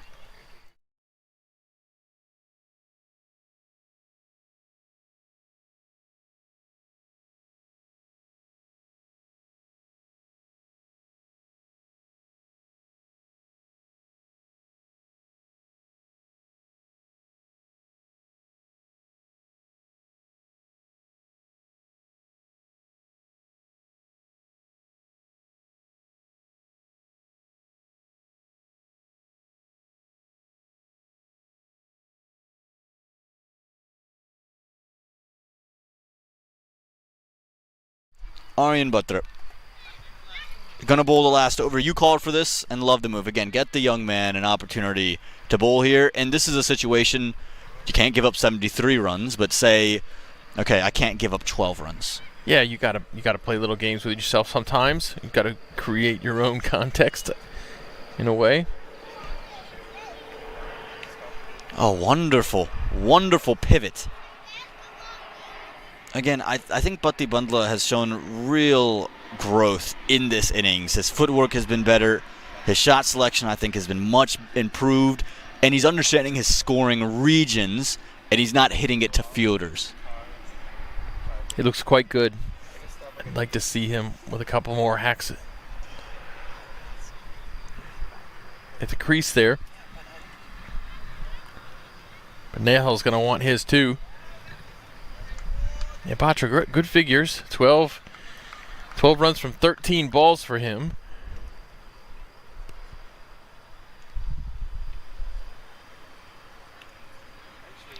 Touch to straight, and easy pickings for Katakdon to pick up 4 runs. Yeah, that won't do it there. You can see him bowling to the lefty. A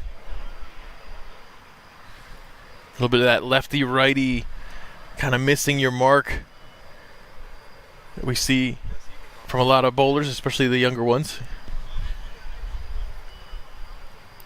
What do you think, Aman? What do you think he's trying to do here to Nehal? I think he's wanting it to slant across on a length. He just got to start straighter, start closer to middle stump rather than on legs.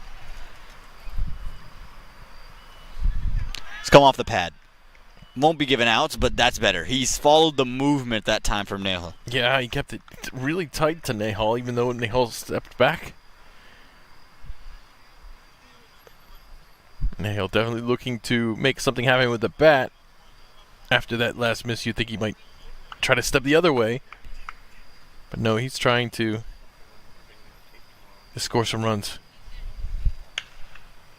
Good use of the feet from Nehal. For the Fort Lauderdale Lions, what are you taking from this to this week over this weekend? Well, the experience that you got some of your younger players. I think, look, they've only lost 4 wickets. Yeah, they've only put 117 on the board. But I think that is a symptom of the fact that's just self-evident that they don't have the deepest batting lineup. We talked about their opening partnership and how important that is for their team. It's too important, probably. So I think you take the fact that your younger batters got some time in the middle. Excellent slower one from Batra. That's, to me, where he's at his most effective and where he is at his very best. And I would just like to see him bowl at a length that suits that. Yeah. 1 ball to go in the innings. There's really no, obviously there's no suspense whatsoever. But Parabandla here, 41 from 46 balls. If he scores a 6, he will get to a run a ball. So see if he can do it. Change in the field here. Batra very particular. He's set back the third. He's brought in the long off, so expect something short. On cue, dot ball to close over number 20, and the Baltimore Royals with the commanding victory over the Fort Lauderdale Lions. And the Lions, they'll feel a bit dejected, but the men in the banana pudding coined by Nate Hayes, they win by 64 runs in complete domination. Yeah, this was absolute domination. It's just goes to show there's a class difference between these two teams. Baltimore, a lot of seasoned veterans, a lot of great young stars as well. You saw Aaron Batra there. Parabandla with 41 from 47. He teamed up with Wesley Jackson for a very good partnership. That first partnership was very important. Didn't last long enough. Mario Abersad 18 and Ronak Sharma 28. There wasn't really much of anything else from the bat. Yeah, and then with the ball, nice and easy, isn't it? The Baltimore Royals, it was 2 wickets from Sarvjit Ladda, 2 from Shil Patel, and look at the economy rate for Mohammad Mohsin. 4 overs, 13 runs, and the Royals' domination yet again in that scorecard. It's just confirmation. Well, we are not out of the woods yet. This is just a start to an action-packed weekend, a doubleheader coming your way tomorrow. Join us then. We thank you for tuning in tonight and spending your Friday evening with us here on MLC Network in magical Morrisville, North Carolina. I'm Om Patel, joined by Nate Hayes, and for our production crew headed by Babar Beg. We thank you so much, and we can't wait to see you again.